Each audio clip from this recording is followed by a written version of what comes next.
So NDC bar, we will be in Juman kitten.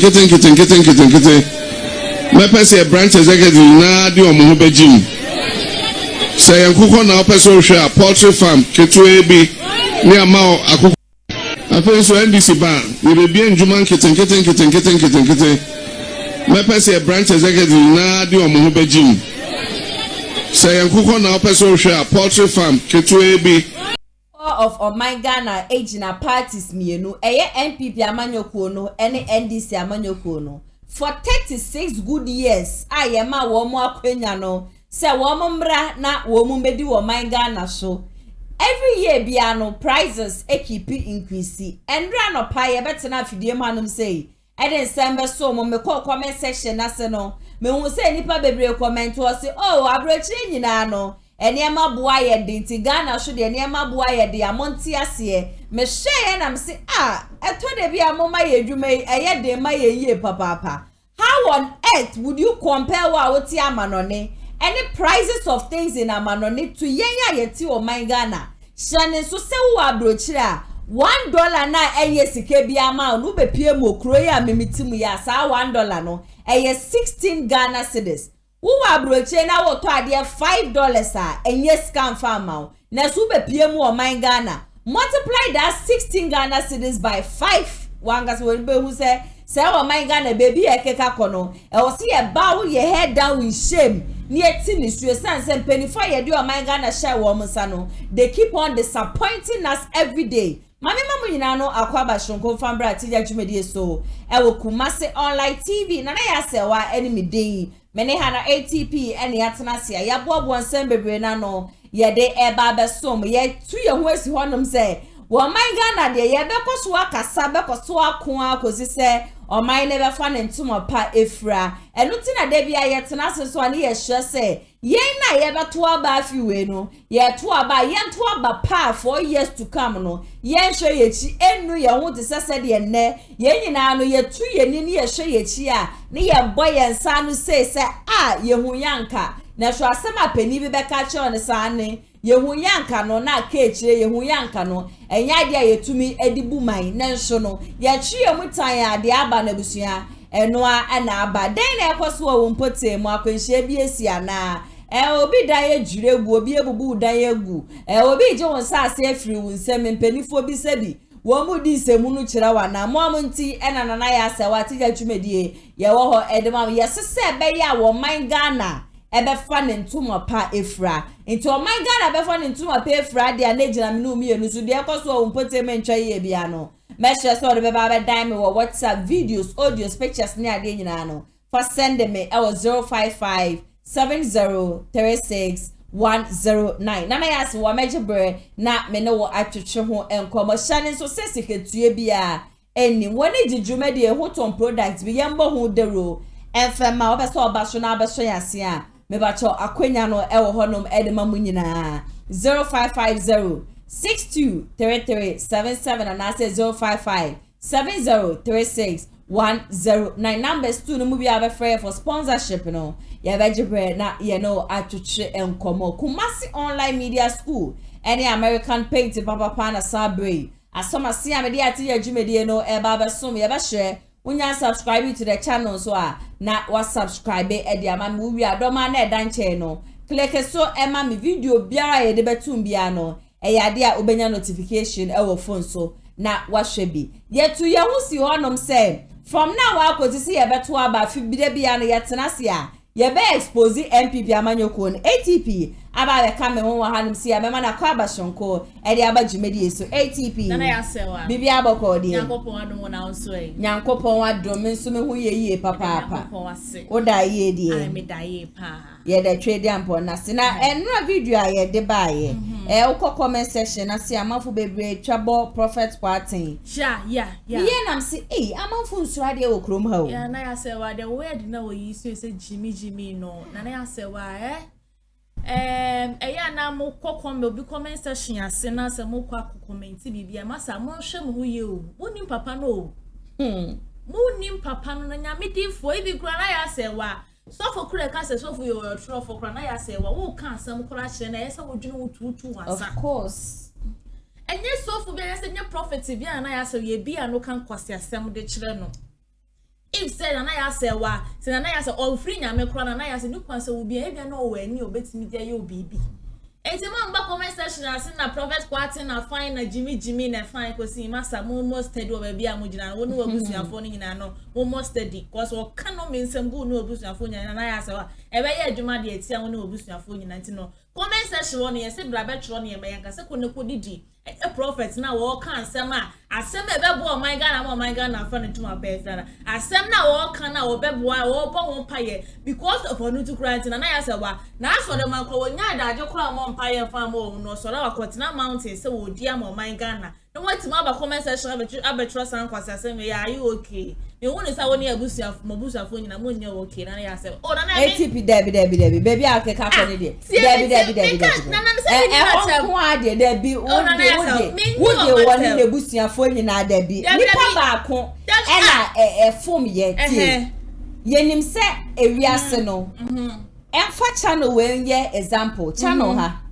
yeka asofo ahodro a abafie ha ebeji amanfo nsem wona wo medi echi be 5 years 4 years 3 years ne de mani be mu be hu de meka ye wani pa bebre na wo mo frɛ complain say asofo mpo abafie ha no say no wo mabu wo madi ye won krofo wo bi memu a wo mo fa flight all the way from obi memu ebe pie mu e wo fidie ma no say because na sofo bi wo ho no ma sofo na iden waji ni sika de bia me kasa sofo ahodro ama nkrofo bi eni chidie e wo de wo mo kemu me ennoendre nyumre se me tena se me ka say the rate at which akwa no odi prophet kwati atem no wanya de he went too far but we shouldn't bring the person's family in it one na wa from I was see a man at TSC say asem na wo kan ye no anye hwe no nyamidi fo ene because of that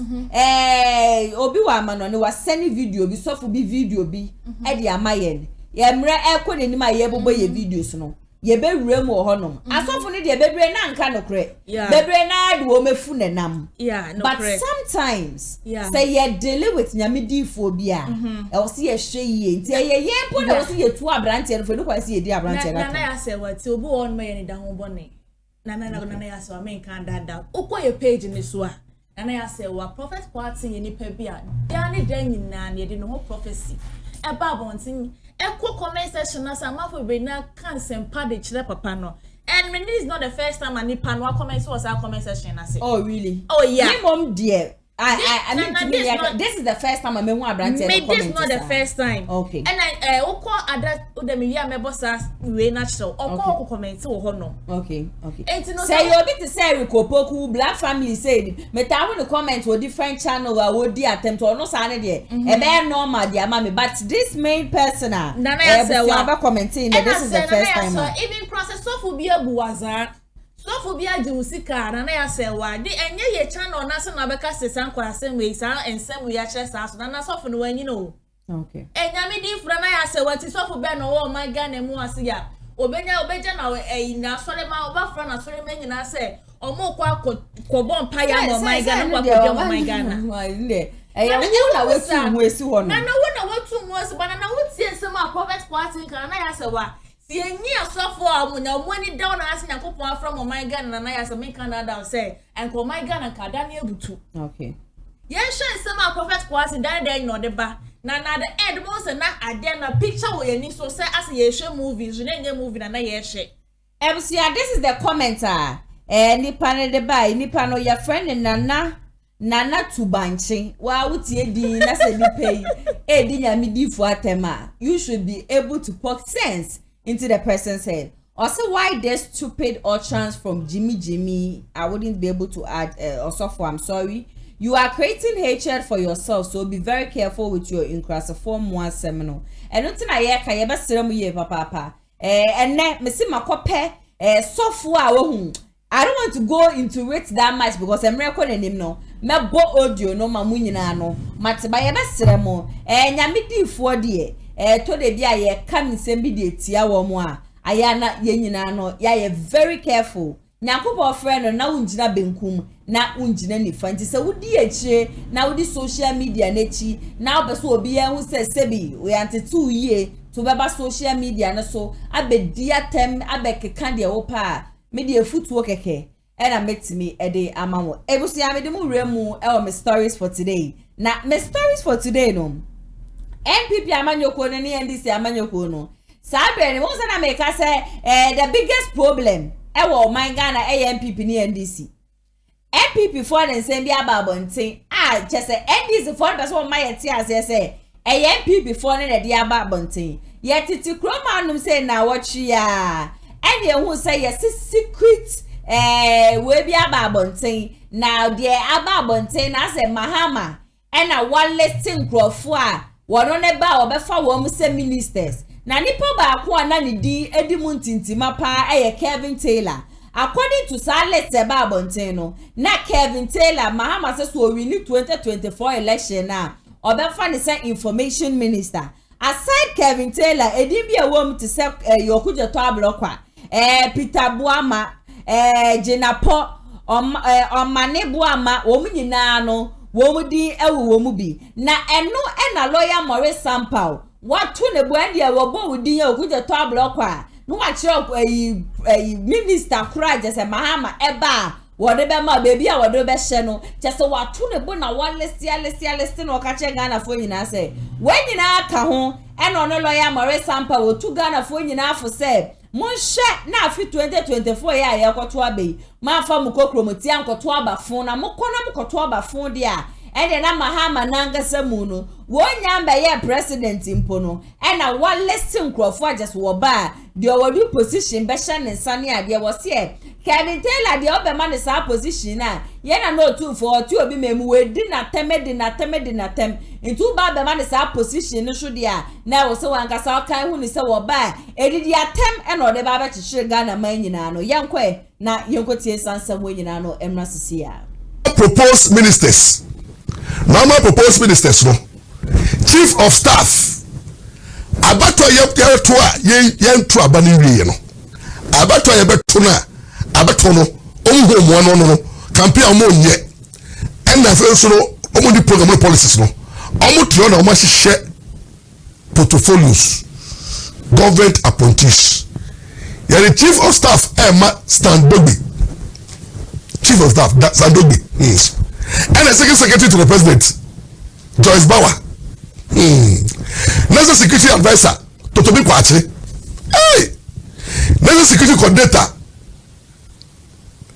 Bevrolati the students defense minister James Agraga interior Peter Tu finance Kesela Tu by force na intina mo ya demonstration court on because finance minister no ena ne watching no court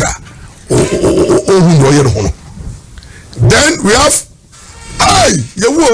foreign minister yes amolo kujato ade kokonseni ode yesem ne akoko abotin ode de be expose mama otimi papa foreign minister Samuel Okujato Ablakwa this small boy I can represent here our manuna yewo kokonseni on the kakire bi no I will expose you Jesus Christ Agric Peter Buama Otukono Jesus Christ mama timedio Otukono foreign minister Agric energy John Abudulai Dinapo trade and industry Julius Debra health Dr. Edward Omanebu Mama then education Dominic then lands and natural resources Kwame Wadato communication Sam George yewu Atemidie Sam George Atemidie and Patapa communication Sam George road and transport Felix Wachi Ofosu youth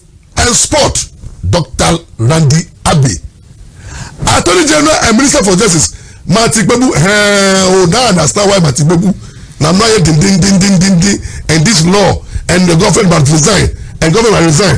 Yeah, bombshell.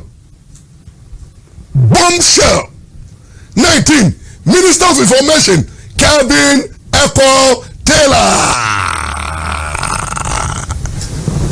An agenda. Docas, Afo. Docas. Minister of Information. But if you so. Hey. Man, but ultimate is Calvin Equatella, Minister of Information.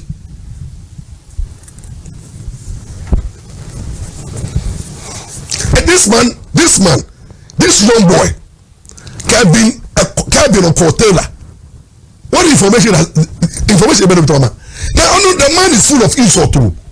The man has nothing to offer. Ukofa Calvin Taylor, Abraham say obey information. Jesus Christ. And no two for woman. And no two for woman. I inform woman. Allah for woman. Judges for woman. Politicians for woman. Teacher for woman. Military for woman. Police for woman. Everybody in Ghana is in trouble because Calvin Taylor, Minister of Information, no wonder Calvin Taylor, Obeka US or Tofiakwa. Anna, deputy no. More for deputy and Mark with Captain Smart Mufu. Captain Smart will be the deputy Minister of Information. So Captain Smart now. Obedi the matter attack him. I remember Captain many one time, you know. My next SP I'll deal with you. I mean, we gather a lot of information to deal with you. Can you tell her? Captain Smart, the next 23rd, I'll deal with you. But oh dear, you have a communication deputy information minister. It's unfair because Gandama Oyeno, the one what DGC cat now blackmailing ministers. Na epubona ados wa femu and this is ejuma wo yebo mo pa no what they say when the deputy minister of information and can you imagine the combination Echo Kevin Taylor minister of information and Captain Smart you Ghana we ya no na wanya Samuku Dato Ablakwa minister of foreign remember why Boni Ben na ya Boni Ben and Ghana for yewa. Some Yanimi are doing by ye. Wait, see, Ghanaians, listen to me. This is serious.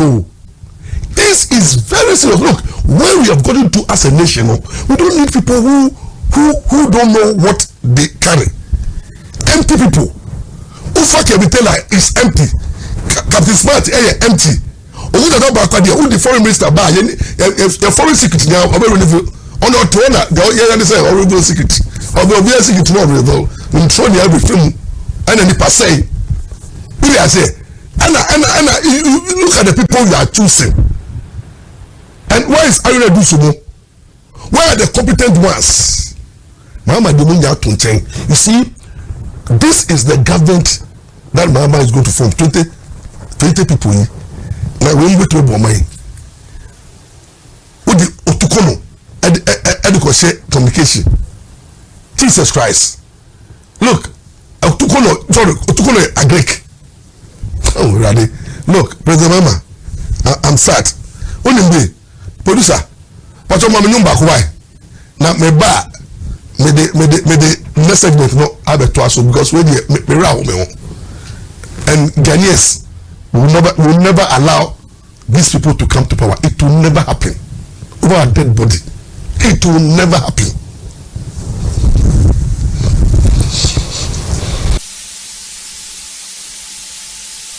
We see. Nami nyu dem biom. Was about the new me say obi be president na nyame apon na djuma. Nyame apon na djuma o. No say nyame minyansa che ho. Enti me pesa me president bu president. All the why president I mean man no S Dacia. The patient pay or deal. Now say you patient pay most of the time biom.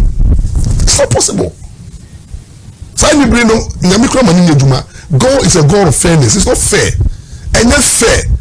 When you are looking at fairness, the principle of fairness, they say,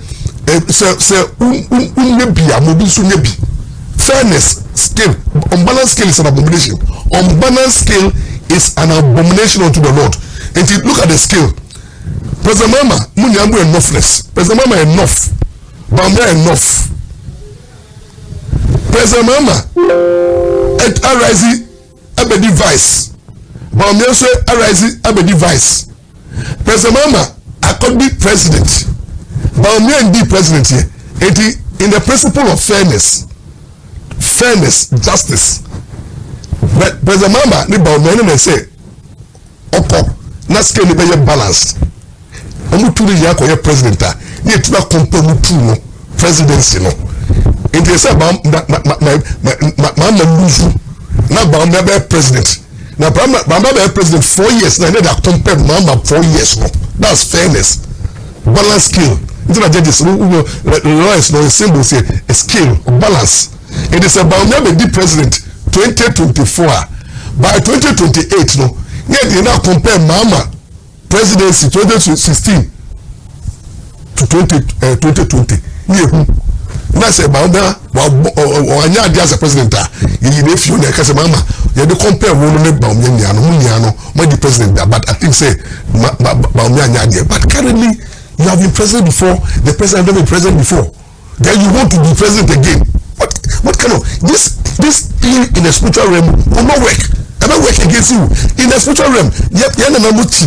What is it? Greediness on your part. Greediness. What I say? What the president da? Person diplom. Come on, no so mad.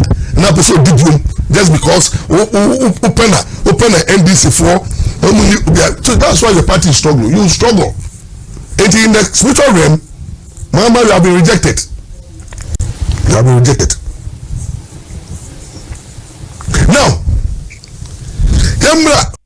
Maurice Ampa was here and in the spiritual realm, your Mahama has been rejected. Hey, Eddie, MPP before Jew, I'm a few pounds, may say. See, I got 2 baby pa, na MPP, I'm not going to win election. We are. Ebusia, Minji, this MPP supporters, and I say, a perform more party, and I say communicators, or MPP mono. Wombe to me about Bontia about the Casa de Biera ATP.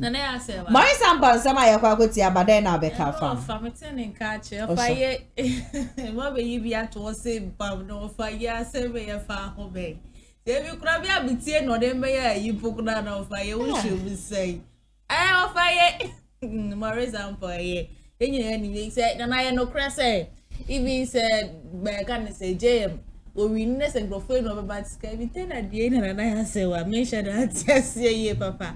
And I say, my Kevin at the Bible until then, these people want to go this and papa that could be.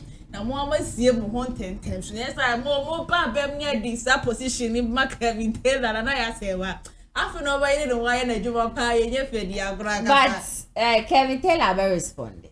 What? So, very responded. Okay. I also MPP and this one. One more mining kosu. Okra will be in TRC. Yeah. I say other candidates na kano. 2 political parties in our one mine or mokra. MPP be quite be over first to sabotage NDC sunya the less chance. One more super quite be a woman be first one. Yeah. One would be good MPP for any massive. Yeah. It's no acquire word better. No, we are responding. No, we are better. Now we are responding. Mahama nanga samu ababonti ababeka say. Sali seba abonti ya ke Maurice Ampa ni abrobu. Ase nukure bi enim. One who be a yenyanto aba won hu ne left hu ne right. Wo be dem pan wa koye lesi. Sa oba ni MP ni, oba ni minister ni, oba minister for energy, minister for communication, minister for aba. Na say Maurice Ampa so we ni to rura hu ya say. Oh me. Bana dia wo kan dia na no crime. MPP ni NDC, omo ye problem akasa. Womu ma wo mining nkoso. O mining kọ fom nyina ye sa two political parties. NDC. Na yan sha de bi wa na ye ka say cheddar o de problem ye.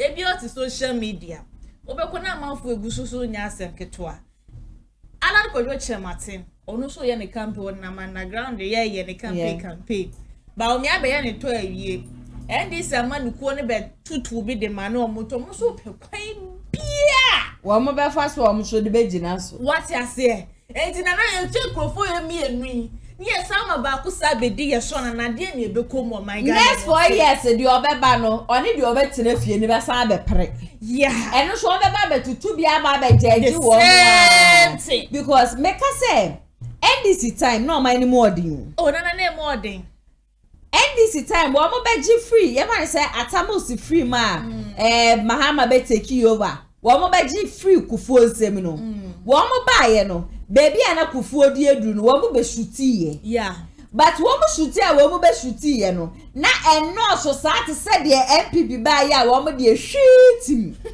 ahura kosi MPP de ro hu wo mo be gist ya no as a driver ni brake faili okosa we ya why we share wo de be bold wo mo de hwinu mu ni bibia wo mo nim se bia ye the chalk to baby kwa ni se wo mo ko omunya hwehwe wo mo ba ye wo ma be gunjuma bebele yeah MPP so say nanado ene ye ba ye bia njuma wo mo ba no mbegunjuma na me sa na ewe no cancel de ba na bi da so ne den one village one dam ne de say ba wo mi aba no be ba beto aso now one district one faction ne kwa sister me tie akunfi forget it go na go try there all these are political talks okay yes share intro video ya boy Mahama so ba ende induma no ono ne dia obeye no ende bia wo hia na se akokọ na abe se onye ya no ape nkuko bu obi no de ama no ape sika kakre bi enipa Ghana ya population enipa wo mu ni adwuma bu okrom ha Mahama to me ba be ma obi edwetire these are political talks o na igenya yemo Mahama no so mi hu be am say dey we dey am fanya me intro mama ya fanya kwa kuma uforo na so hia say ye enkraman so na benya ya wo pe kraman ba akoma wa no agbo cage di aka ho no akope obi fufuro no so benya enkraman no ne de no koye oba na de no koye be ma no agbo koshia wo mo wu a no wage ba akoro ya de ba akoro waton na de nyeska Mahama ni bishina na makachira mono oye du free wa 24 hour economy iti Ghana for where dia masuma where dia say mo mekasa makasha na no video no maboma mo amate wo so ono oba wo pese wonya nkukọ a oton nkukọ mienu miensa ma wo wa pe nkukọ buo okaka ho producer mesero e bia obi beka say bia meboa mesero foto so na basa video ne nko asa ama me a confirm nyina sister obi beka say bia e bia fi asa na obi a join ye nti obi beka say bia ye twa ntwa ne beka say bia ye ka bibi di gu Mahama ni masintima no mesero sa video no sabo e de mai e ma ye na ye tiefo nyina nte wo so ono oba nkukọ buo no de ama wo debi o na me pese me bu ene da sha mesra mo apobe na Mahama ye papa bi video na ye ready man no pacha bo video ni mame we am be ka say ye ka hye Mahama no afen so NDC ban we be bien juma nkete me pese branch executive na de omo ho begim say nkukọ na opese o hwe a poultry farm ketu ebi ni ama akukọ afen so NDC ban we be bien juma nkete me pese branch executive na de omo ho begim say nkukọ na opese o hwe a poultry ka say bia ye na ya ka hye na no so we de mo amate wono ananu mo we ye AI o ye Mahama John Dramani Mahama na ye nim no wono a nti wo manga na ye population ni nyina no mo amuni adwuma ye mo kama kuma mfantum yem Mahama ba wo ba e bia wo de confirm na abenye ya wo se me de me pen confirm wo pemienu miensa bi ma wa wasama oni buo di aka wo mpe we na apeden presidential candidate a ye wiase ya just say ye fiti bra me na nam ye me ma ma chi me ba asasi so One only the only presidential candidate. Matisa was one wa bane die. Ah, enkukwa die wa mu be chebi. Me see afi entase next year see e be you mu December. Nti nyame ya adoma ye yi ni wie. Next year January ye ni sie kunya no shobusua. Bonya ye be de okrom ha no. One sha Easter do cry ye be kunkokwa ne ya we. Ye be che ye no square de okrom ha no say. Ti mo aba to aba de ama no. Yes, one constituency, one nkukwa mienu miensa. Owia one akukobu umpewe na apede ATP. Nana hase wa. Safi won say nyentro bi na ya yecha. Debi. Nana me pese me busa NTC. Ene John Mahama. John Mahama. Nana me musa me papa. Papa daddy me so bibia ye okay die. Oy okay bibia anye no. Enti wo kwati na fie 8 years no wait menya share family Ghana for say we. Nabu ubenya se Mahama be ma nkukobu. Nana ya se wa. Nkukobu na ye nkukobu nko ano de ma wo. Osaso mo akoko. Ono akoko asa ma uska kan. Ipo ya dia wasaye yemsia yamasema na ho.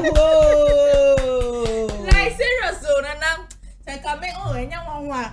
Wanwa. Rade nya wo bo. Wanwa. Wakwati na fie 8 solid years. Ane. Wabe ma akukobu. Akana to na kuma so a. Sisi ano oso oba be ma mo 24 hour economy. Would begin attempt side to all the men who go a mom. Then I gonna pop Ebusia Asante for sama. Mahama beka somebody ye go the ya kwai mama kran show me ni ebinio. Like Ebinie. Daddy John Mahama. Wa be ma wakukọ, wa ma wakukọ bu akukọ. Wo de me kwa de me mpa akukọ bo me pa akukọ no. Na chechere nnan e de abodue. Mahama be bia wo bia gara for ye na wa no ase wa. Mahama yeda wanu asiye papa. Ni kura nyame anim. Ma wa ne pan na wo NDC. Eni MP na ya say wa. Political talk so. Amo my Ghana. Okada eh. Wa ba Okada. Osi oba legalize Okada osede. Ena wo kokache ye nuanum serefo so oba ma omu nyina Okada. Na eze de do Eradina. Eze do mpobo. Na eze eyi for. Ghana for man to mo enter September no. Moti hanum say ya o shi obeba be ka che Ghana for nyina say e man nyina mun kama kuma tum yem say ma ba mo bedros she. Wo ko twa be o na nkasa de aba wo hia wa wo bi mu say ya wo seje wudi enie na ko to ba de man. Weda me nya me request and John Mahama oda me pa ko company ntue. Eni mzaji say ye ko hu se me raba wo mi o no ye fulani ni. Me because o say ko ne dia e soro for no mo beka so mo pa akoko. But Ghana ya o. Like na da bi oni kwenya John Mahama odi atem. Olu matem se kwa bra no kwa be jana so de pokra be bre mo no ko ndi matem na obi be Mahama de no hu. Mu complain too much. The complain is say na na say what dey o. Ni panic. Mi bisa wase. Wo busie ni na front no see ATP. Unye adwuma ye. Me be se me to nkukobu o ma o. Me fa nkokọ kan ho na me ma osika ATP wonje ana. Wo be je o de be to feed o mo. Na wo nkokọ business na busu nye business ketua o. Ye benya kosua we ye be bra. Sisi akosua create bode. Wo bi ho. Mahama me sra ATP. O ye bi. Na let me. Ye ka se me ye ka one family. Ye ka ge ho ga no. And say me we adwuma ye ntime wo na wo ne adwuma ye me ye adwuma. Na do ye adwuma kwa beka so kwa akopɛ bi age. It will be anje. Depi na say me busa John Mahama. Ade okay, obetima ye. Wo ha ne say? Depi, free senior high school say na musu wo to me. Ye free senior high school so o ma ye. Eti akokɔ no den bema ba ko ba ba. Ane wo be che nkokɔ. Na say me so me obi owo say nkokɔ bo ni bi de be family contract. Ane. Eti we to kra no ye adwuma. Wo na omobubo nkokɔ bo ni ade nyina no. Wo nyina ne betumi anya adwuma ye because wo bebubo nkokɔ bo di amagana ni bia. Ni nyina ne ye employment.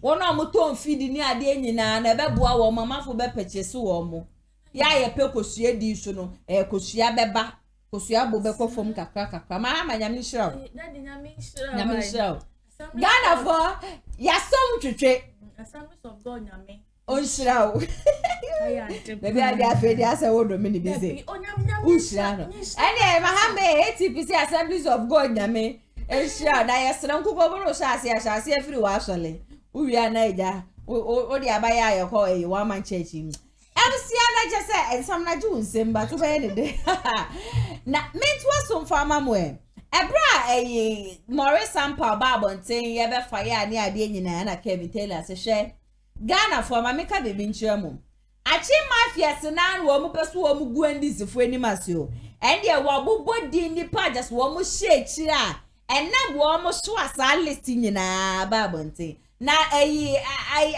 gabi ochire da kono so dem se na se no asem bi ebekọ wu obi a kra no se gabi ochire da ko nim hu bi Dennis Abuaje onusu nim hu bi Samia wuku nim hu bi Richard Hayagba o se Hayagba o se den onusu nim hu bi sa so na kodwo pon kroma ane wo mu nyina na wo mu tena se na wo mu plan se wo mu de sa reportage ba bonten edi aba begu mahama nimase na yenim guase keke no baby a wo no ono Kevin Taylor and na $1 no 16 Ghana cedis won fi ni krom emetena wo man Ghana ebra wo no ye adwa ho 1 week kura sika wo je no edo so si member of parliament sika wo je ndie wo bi aje didi atem ni bi wo abobbo na adwi ye papa bebusia enya asem keto akra ye nko ani enkotie mra sisia ebi mmoa.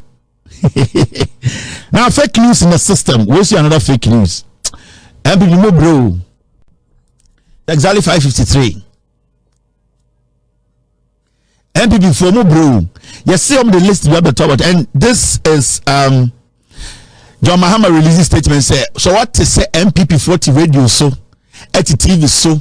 Eti and dia ka say John Mahama the list bi aba say nkofo we and obey mo ministers John Mahama aba bontene or say our opponents believe that fake news and disinformation will help their sinking campaign. John Mahama wabeka or say on elect obia on fa obia on country obia so obia position. NPP ni message. NPP message say it is possible. Babodam when you say it no na mbejimi wo sa. Inti way a fake news me American citizen. The American passport is bigger than any position in the Republic of Ghana. Maybe just the presidency. Maybe only the presidency. But the American passport is bigger than any position in Ghana. Me say maybe only the presidency. And the American passport might struggle a little bit to contest the presidency. And I'm talking about the individual who is the president. Apart from that, no position in Ghana is bigger than the American passport.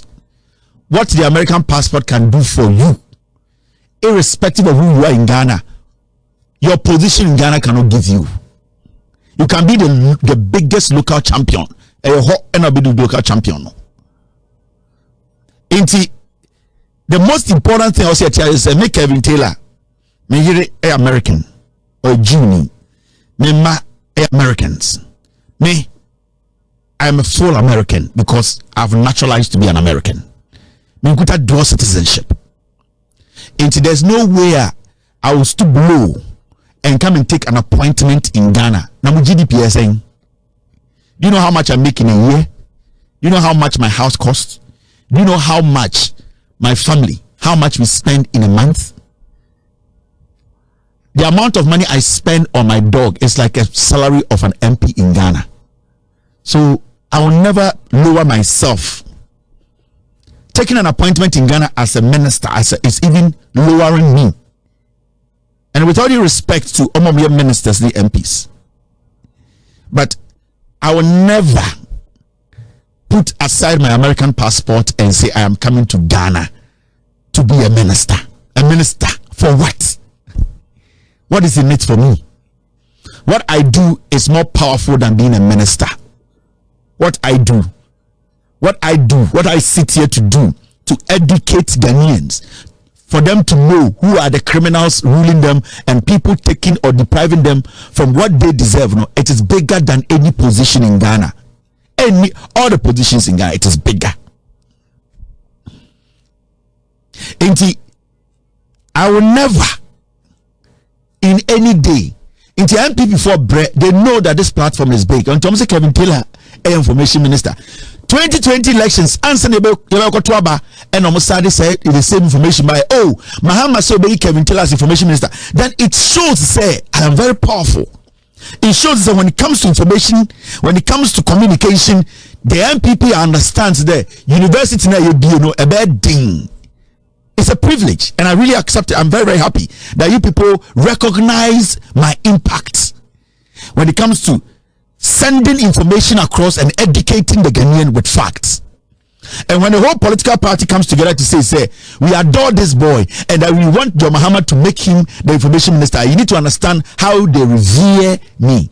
But I want you to understand it's not going to work because I'm an American. yeah, I'm an American. My $1 is assisting Ghana. Why should I come down? Maybe my wife cramping it. What are you doing? No, it's never possible. You know, and it hurts to say these things. And they said they now branch any kind of Holland, yeah. So especially a Ghana will be at the passport. Can be actually Ghana because will be entering for Ghana passport and can be American. What has happened? It is because the leadership number Jimmy with that. And they won't tell you then obey. Again obey. Me cramine I'm feeding in a month the expenses they know how much they feed their dog in a month is more than the salary of an MP in Ghana. You know it. What's the problem? I want my fellow Ghanaians to enjoy the same things I'm enjoying. Anything I am doing this is not because of any political appointment. My foot.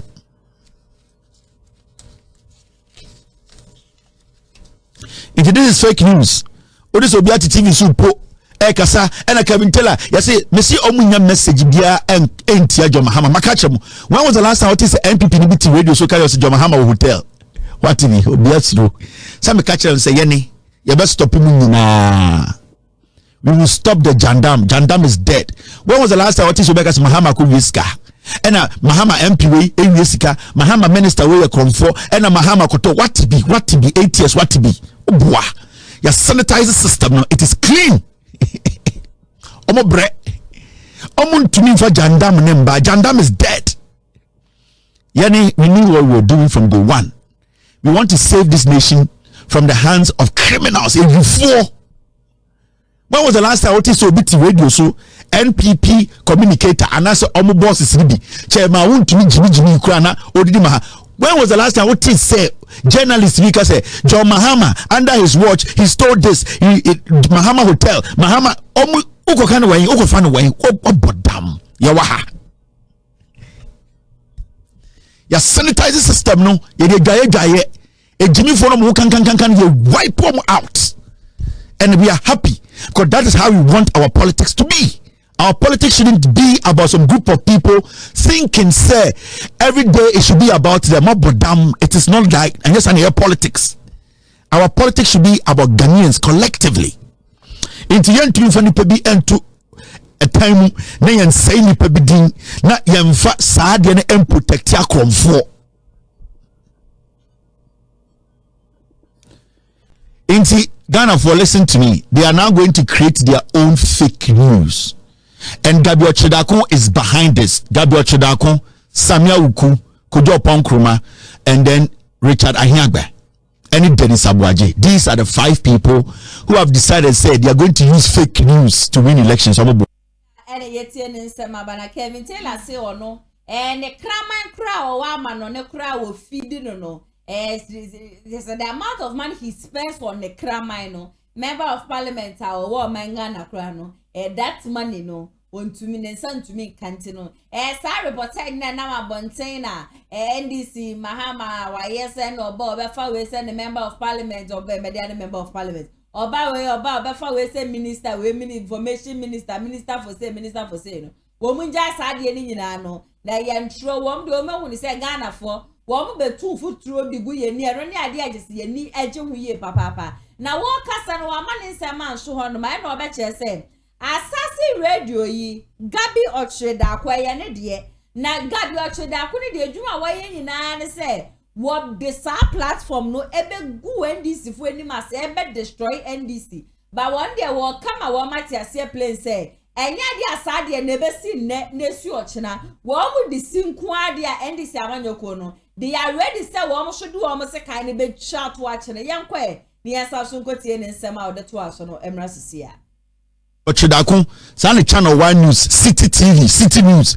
dangerous platform asase radio de gabi yes or the asase be na went to anya no and all this ikakoshe channel 1 no city news no yes now video me botcher how many people did you see? You saw Alan Chemantin, you saw Chada and one other man. Now share post be a Asase FM Gabi Chada Asase FM. See the post they made. I'm taking a screenshot of the video. And what did they do? After they took the screenshot, they said 3 heads as one.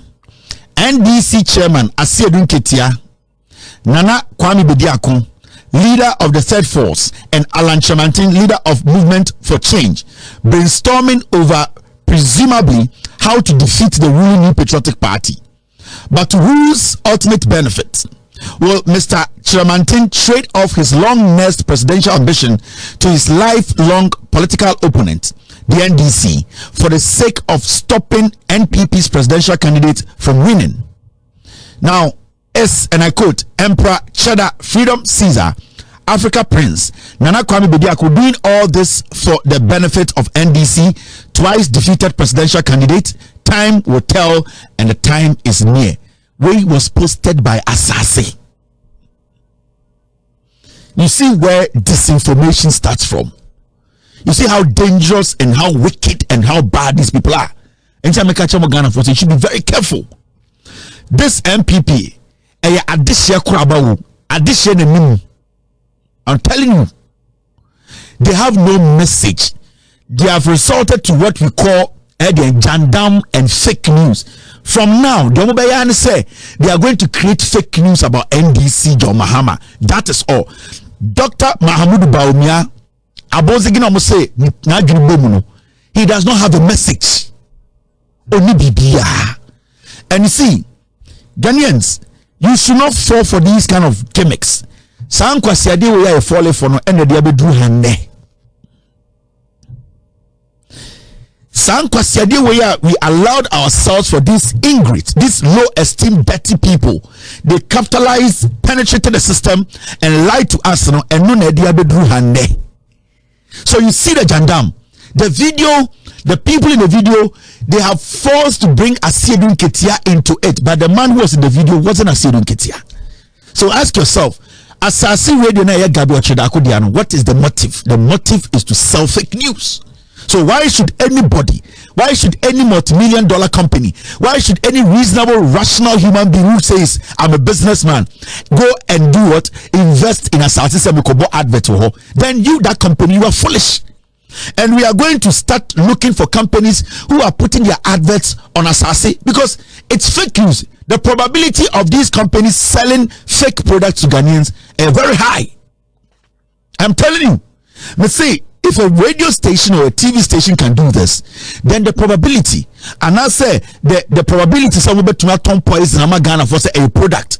So from today, I believe and I know for a fact to say, as I see radio product are on that radio, that TV, it is fake products, and we need to be very careful whatever comes out of Asase Radio, because this is a clear example of misinforming people. People should be very watchful. Asase TV, they are going to sell poison to you, and we are going to go after all the companies that are going there to do advertisement, because it is looking like they have appetite for changing the facts to make it there, for changing fake news to try and make it right. The same way they can change, they can sell bad products to you as good products. Into my team, we are going to list. I'm going to give somebody an assignment. All the companies who are on Asase, we are going to make sure the world gets to know every product they are putting out there. It has to be looked at again, because if you work with such a media house, then it means the probability of you selling bad products, expired product, fake products in Ghana market, it is high. Now you see where we are heading. Mamika Bibincha Ghana for you the young people, me ejuma we maya chakakra. Me minisa, me hone efe. Wega. Or Jimmy called one at me, only baby ako, and a Salah holiday will be out with you. Good evening to the chief imam. T, I've been doing this for years. Politics, communication. Politics in ne maame communication. And yet obi oti radio so and TV so be all ka politics actual, especially as a journalist, no, and all kind of cultural language and our dialogue are very expensive. That is why I call all the big companies in the world, the communicators, the people who speak for the companies. A little slip, one mistake, a whole $1 billion company can go down on its knees. Just a statement. So when it comes to communication, abrofo and people who are serious in life, they don't joke with it. And internet, the NPP are scared of me because they know that the fact that I hold and the fact that colleagues of mine are only the same job are only rational, they hold, that is what is enlightening Ghanaians for them to know the truth. And internet today, NPP looks like shit to everyone. It is not attractive. Now, communication is very important in politics because say one take nipano conversation on have it as here. And then I say we are not used to politicians being honest to us or honest with us. We are used to politicians who lie a lot. We are used to politicians who fake about everything. We are used to politicians who come as imposters. So when we get genuine, honest politicians who are willing to be honest with us, to tell us the bare truth, we start to panic. We start to see them as a problem. And we can go back in history. We can go back to Kwame Nkrumah. We can come to Champon and how some people treated them because they basically opened up and said, we are doing politics, but let us be frank with the people.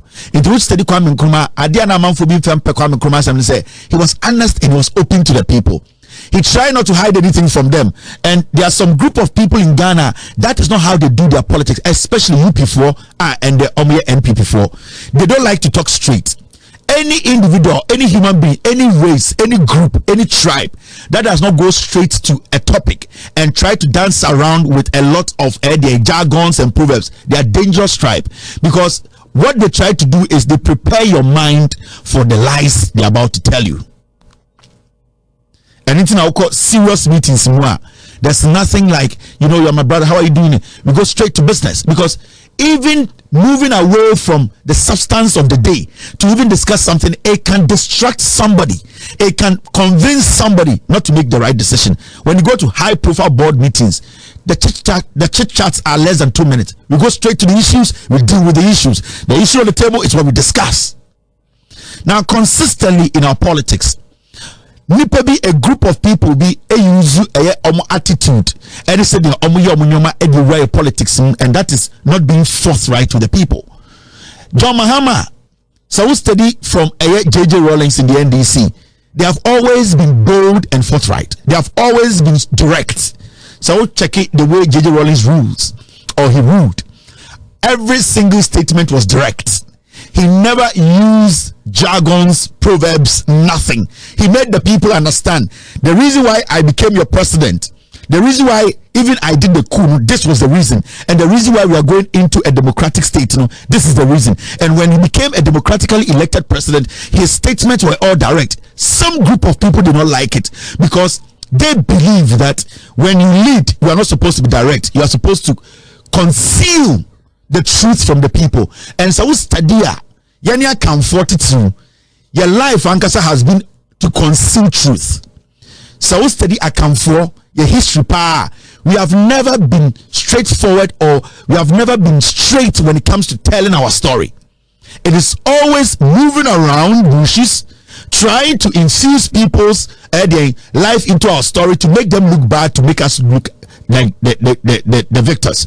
So our life or our history has always been propelling on people, or always making sure to feel important. And that is what we have carried into our politics. If you study JJ Rawlings, his style of governance, it was a direct, straight governor. I'm telling you about language, dialogue. communication and no na edu e Ghana, and that is what the NPP they have capitalized on, and they say Ghana bedruha. JJ Rollins call Atamos by you saw Atamos communication till date. Nobody can pull a tape of Atamos to say Atamos lied. Nobody. You know why? Because the NDC, they have always believed that you need to be opened when it comes to politics. You are governing, you are leading. Every day, they might like it, they might hate it, but it is because of the people. That's why you are here. It was Stadia. Atamos came in. Till date, nobody can go pull a tape and say Atamos can assemble chatro. Never. You wouldn't get it. And there's no tape of JJ Rawlings. And I can tell you on authority, there's no tape of John Mahama lying in his political life for Ghanaians to vote for him or to move away from responsibility. And until for 8 years, the NPP have not been able to bring out any serious tape of John Mahama lying to the Ghanaian people. Everything the NPP could be a hearsay. A word that they will say is they will link it to Eden back to Asante Memu. John Mahama kachre ekufa nana otufo say yentibia John Mahama mbie na no da anka say yentibia. Sa na Ayɛka emefa Ayɛka emefa ma just mia. Wow, emefa mia. Ayeza. Emefa. Mela ene yekotie ne nsama wasa so di tu dwa no. Efa MPP amanyoko na wo mo pese wo mo sabotage NDC for edi gu wo meni masete said the NDC for wo hoi wo ma ye wo mu bibi wo te je said news ye ba abontin ni ade nyina no ye forget na ni nyina no kwan bia wo pese wo mo fa sugu NDC ni mase na Mahama ne ngira baby ada na Mahama no onye list bi ada se wo ba obefa the post message say minister of energy, minister of education, minister for information say the na BC wo baby ada ATP nana ya sewa then I wait me aka fa ho nana ma NDC ni NPP for nto omo ho asese nana ya ye de ekokromoti kwa akoto abane den nya de mo begina bontin aka na ya sewa ye kogina so de akoto abane de amambo de biera da. And I would say some like I've been telling our shares and all kind of dear me could have free a brooch. I bet no my gun. It was a person my gun at the sub brooch. I didn't know the baby at the wood boy. But I said, well, all the same, no. MPP near this, and now me a cost trouble. Oh, like serious. Oh, my cost trouble. Papa. As a more come moving on my gun is an encoso. And now see, I did chance that since I see January. Si akasana si amo NDC de amo MPP de na so man Ghana ye nyina ye tu e de Cote d'Ivoire ye kwa hobo ye para hobo no John Mahama ne na adra kokufo adro e no ba JK ba wo be si efesi ebusam se nya mode wo man Ghana mu ase MPP amanuko na suma si we akoye we ade hie suma si we akoye we e NDC for so be kan ya pe na mo so da be wo say somgoro ase de wo fufu na ja wo ye life super kan no de momone ya sa atum no na say MPP for no mama na be bon kra ye can say Maurice Ampao and some more be kan twetwe letter tin e fan ko si na maye na John Mahama ko no so worry that enya ade afi ye kwa koto aba ne de ama no enti worry enti enya ade afi we na ya se we de kokroboti kwa koto aba na ye de naja otimi dis list tin we ba ye e be to abontin say enkrofo no for was ministers. Nese MPP amanu ko no mo for eyes mi do nyame. When ya for eyes so, who say na ye kan bibi say MPP no any NDC no. Wo mo tenase a no ma ye bibi say, wo mo de begu the opponent n'anim ase. NDC for ye. Yeah, na MPP for no so ye. Yeah. But na me person me ma MPP. Any NDC for onkrofo ye mi enu, sa party mi enu a say Ghana has say ye MPP ni NDC ya ye tontro wa bi wo man Ghana mu ase ni say enye dromo no ba ye and I say nya ase no ba ka de ku obi party ni masana so be ka de gu afeva o mu na ya se we kwa koto oba de ama okay na ya so NDC nya wo man Ghana mu ase ye nim kwan ya na ya ka ne say John Mahama de FM the same thing na dran kokufo ado ne ba o mi e say o se fast ya ne ma no mo de FM na ya se wa me kwa to aba na me kai machi na me hwe manima me woni se nkrofo bi won ma na ya se wase do mo sa ba ba mu kura mu bi ma ye sa be ko negative zero me kwa to aba na nyede e fa mo but I me se mo tell say to be kaka no mo ye e for mu nkosi be bia ye si adon ma ha ma wodi we yaba we na wodi aba me hye dante ase ye no wasikuro no wahyase epon dewro ye dey ka se ba omia to a wo be ye enya no kwa na ye hwehwe wo ha se sabre bi na be kansem dey be to ya so nya se na we be to shade dey we so betina ha na we kan na communicator we so shahada chama wuntu na sa moto to mama won sa so no ye be wi eche na ma sa we asa kwa akotena fie ti ani si ne NPP for mo chu mo fo sa fi we o pese ga na fo ko to aba mo nya sa ntokwa na manyini penifo manyini se mutru nyina sa bia fudwini so na ya sewa dani denyi na ya sewa na nkrofobi na o mo ku social media na bete ojoma ha ma tu video mane obiba JK na je obiba JK so tu video man na sami janfi ko pemu NPP man ko ni so no mo so ato we na hu hia ye ti me fo ne peresa mo mo ai no man ga na nye successful mo my God na ntumpo na se sika na mo shora mo de agum botom na mo sesa mo get go Dubai na de ka ho no mo nto mo ti mo mara na se na de ye hwe no my God na mo se nyuma na ye pe no mo mra na mo ba ye se nyuma na nye tobe na ba be solve sa problem no de ma se obawi a wawe obawi ni enya de obeka na meme ya ha na ya mitie mi dim kokomuti ebe kwa kwato a ATP won si ye tu ye hu si ho se de bia no NPP Japade book no ye be expose ba na Kevin Taylor so e kasa de afa Asase FM a wo che se eye Gabi de na Gabi kura ne se odi sika wura ho na ohun se amfa no e na sisi aro dis ka foforo e fonte na achima adwe su so me se wo se me kwa Japade book ne mu na ensem e wo ho no me kwa kan na ye busuafo nyina no e ti bi e busia ene me de mu wura mu e wa chi mafias no wo meja pade buka just wo peja ye e de babo nti we kwere yin o ma no mre ba yo e yade just wo ma chro e na kwabrane e koliki ye e na asha dipa bebire ni bi ye na ye wo bi no we na wo kire se ye betra ha ne ye kasa ye ni ye ka ye ni just ATP bi do remu okay oslo wusudin wom na we ye osla owusu on closure of opposition media okay Oslo wusu wa ba be to media houses eye NDC amanyoko ne de okay we score Oslo wusu 70% for her execution of the agenda to close down pro NDC radio and television stations, while we praise her for closing media entities such as Radio XYZ Capital Radio, Muntie FM, and many more. She scores some low marks in the implementation of the strategy. Not just the idea you are shannon stations say NDC na Oslo so yes to ni na mudundum no. Capital Radio ni hobiom. Radio XYZ and Muntie FM. Ni na no. Na just one mama yati say NDC for there. Yeah, na say Radio XYZ, na say radio ni mom no matum but TV ni eduma. Ai. Ebi kura so na bia na ye different region for Radio XYZ. Na wo mo kire a wo mo say slow usu no. Wo mo man percentage a wo mo man low because eduma no want to me ashada anya ni nyina ye. Ebuhia me say ye achimfo agapade ebuke no e na me kan ye firi mu di amamo. Native Mamento, we expected her to leave Radio Gold from the list for obvious tactical reasons.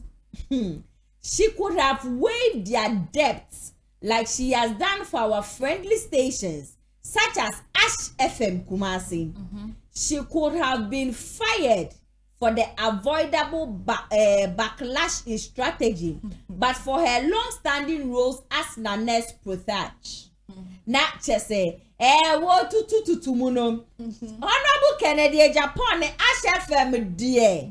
Woman the cat, nembo no ye den, wo jaye. Into no more expect to say, Anka Radio Gold in sono, wo beja, and Oslo usuno, and my Radio Gold the can. Into odun Radio Gold ne kan ho ne de na just a percentage as after see the man no abafom mame ko phase 2 of media control 2018 to 2020 join 99.5 FM and others. There is no doubt that join 99.7 FM and the multimedia group will remain an industry leaders in the communication sphere of this country, while relying on them as a veritable ally anti-NPP agenda by some of their staff does not portend well for us. Not just say you won't go for be man. Woman dear woman anti NPP intino, woman fire woman and a woman fire woman NPP for no. It doesn't go in their favor, woman pesad. We were left with no choice but to have used our boys to threaten Manasseh Azuri Awuni. While his publications in the past endured to our political benefit, he has overstretched himself in his attempt to assume an air of neutrality.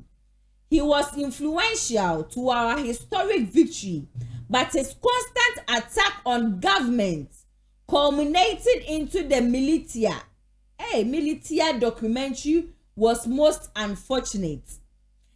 Elaborate support to our friendly media. Lessons born out of the Manasseh debacle cannot be closed over. It proved that we cannot over-rely on a seemingly friendly media to take control of the communication space in the country.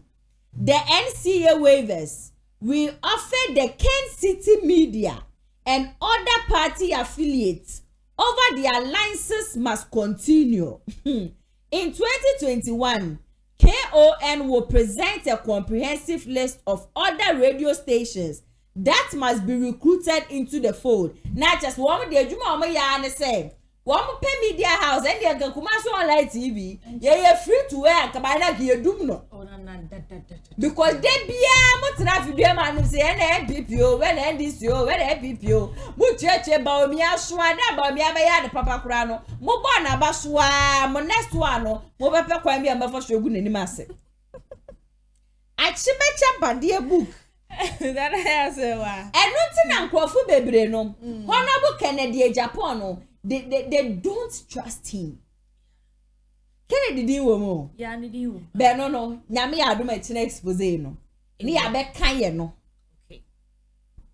Enti asama Kevin Taylor wo kam. A wo che se NPP party no wo mo media houses bi a ye tuatua wo mu sika ene ade nyina no sister. Nukrewo. Into we a media house.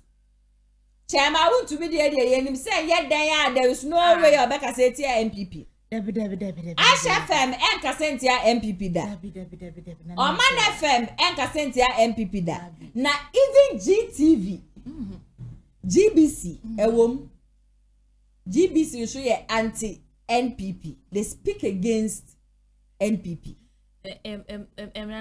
Me no me ene de ye ho si ato abana wie na NDC amanuko na fa abana enye me wan say MPP station ye wo man gan dem wan say no meku NDC for so Ash FM ye ba Ash FM monum say ye ba batum ye see a soldier for ne a police for KM for I think I video we last year na me boy yeah. Woman in our Ash FM so mobile betum adan Ash FM the car 400 Ghana cedis. Okay. Obianim sa Ash FM ye Kennedy Japan die.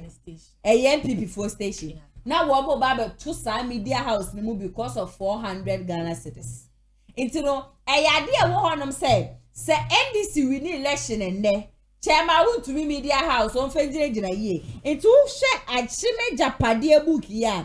E wo say media houses na kasa de ma MPP that time no na media house e kasa eye Oman FM nko a chema wu ani Ash FM nko a na wu ntumi ni ade nyina no na bi ni ho no inti sankrofo say no ye ma wo mo license of 10 years okay inti wo NDC no wo bakra na bi e no no ma kire say wo baba begu mo mo de ka krona ye wo mu no MPP ba ne nkrofo nyina value yeah Movies say Kennedy ne person go share send Ghana for many gin ho na won bra monto aba manon. Munim say ne pen o si o dey be member.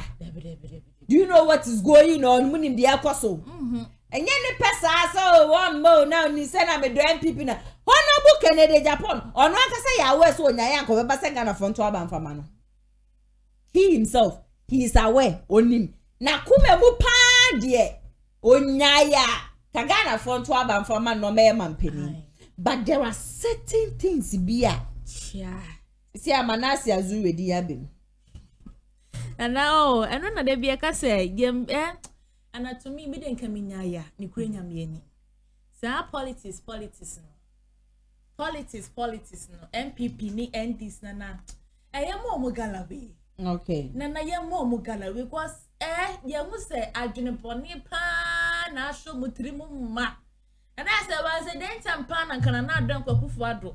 Eba na ge ka senka bo frank ye ko pay ma shepan with the woni trim na ya sa nka me nya sure say kana na don kwakufu ado ba president of Ghana da. Okay. Si eni senka de be pan na don kwakufu ado de be ya na ya say wa ka me amtiwe ka 20 say 2020 ka me ko cho aba ma na don kwakufu ado. Because penny for the adwene dia grow man Ghana mu asenye so man Ghana na hopo wa nhirae yo na na me nhirae abro so ye wosika wa ha sei ehwe akomo de na don kwakufu ado ne kaye wo be kan sa asem na ya se wa ene ye chine tan ansa na ya sa wa yen sa akoya no emu odin wo sam wani fifire sei ya before ansa na wadidi eso den time wa ba ne sem dan na don kwakufu ado ka kire na nye fedi agro eso ne Ghana fo enie obeka se yeso ni ye ria na ebo ye ne kura so cause ye de na don kwakufu ado ne NPP abayanim too much and they say bia for more for na da do show baro gaga do prema no ba na 4 years or dey chire shege enti na MPP ni NDC dia na ya se wa ye mo koda ye so the perfofro o my Ghana mu asenhwe na ye sha de si ye so hwe na se ehun say the same thing na ehun so my Ghana na kopon adome o my Ghana ai na ya se wa na kopon adome ye ankasa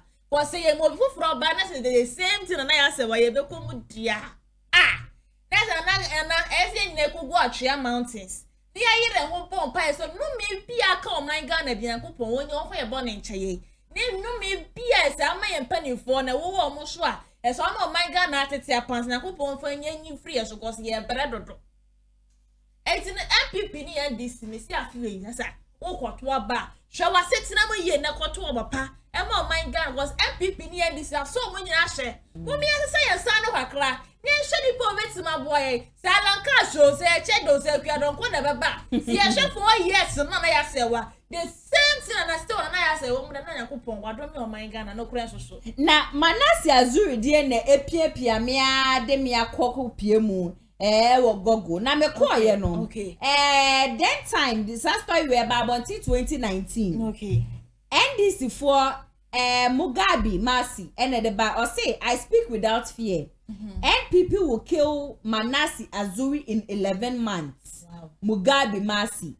And Ochoa said the National Democratic Congress, renowned journalist Mugabe Salifu, popularly known as Mugabe Mercy, has opined that the ruling New Patriotic Party will kill Joy News investigative journalist Manasi Azuri Awuni in 11 months if state security do not protect him. Joy News reported that a military group associated with the NPP is being trained at the Christian Bar Castle, otherwise known as Osu Castle in Accra. Manasi Azuri Awuni in his expose revealed that the group named the I Group has been meeting at the facility for close to 2 years. President Akufo-Addo is believed to be in the known of the operations by the I Group at the state facility, which is highly classified as a security zone. Manasi's expose has, however, raised many questions on President Akufo-Addo's recent call for both NPP and NDC to dialogue on disbanding the party military during his State of the Nation address. Mugabe Mercy on his show Insider Politics on Radio XYZ. As we all know, Radio XYZ. Yes, yeah. Hope you get it now. Me lawyer fans have video mati asye. Enti ya bani ya beka say NPP ni NDC nyina no they need to go home ye nim de Ayɛka yeah that NPP political party that political party friend NPP and Nado Danko Ekufuado eda no only if Ghanaians know empefo bubi say tlenya bofre ni apai mu ashe and then time here ko pay mu share de ewo ye woman san e de kokrumuti akoto abade ama eye nana danko nana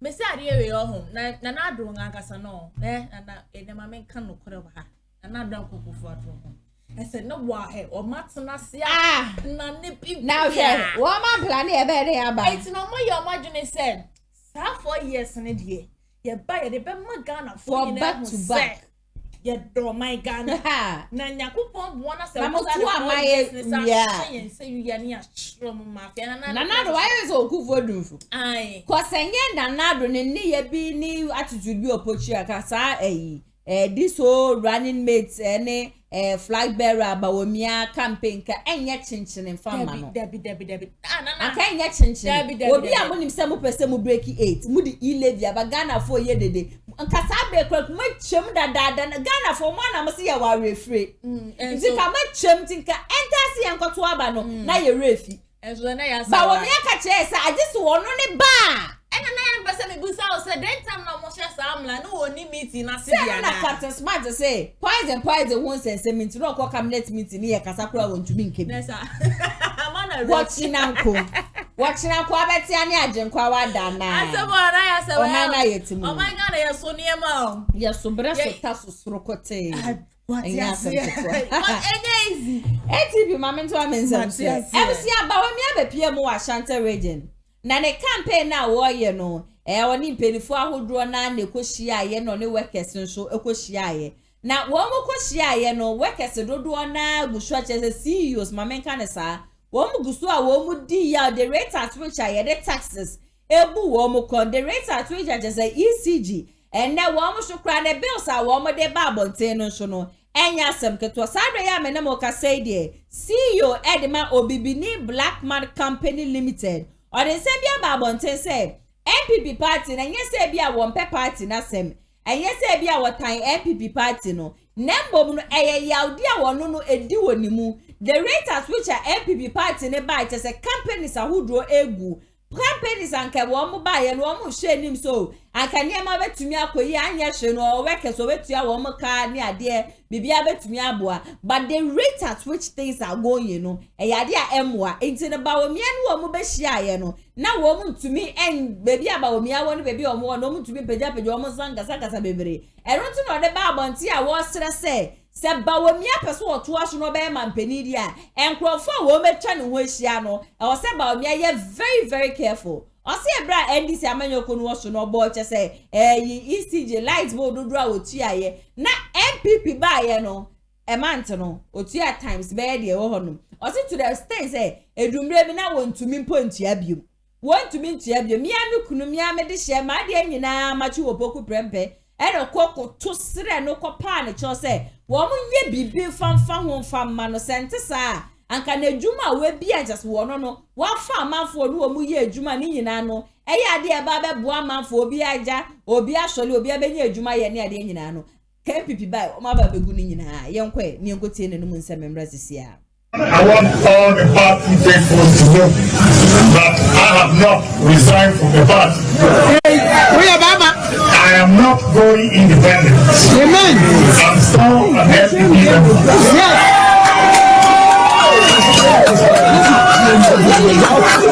And you know, once on the party member, no matter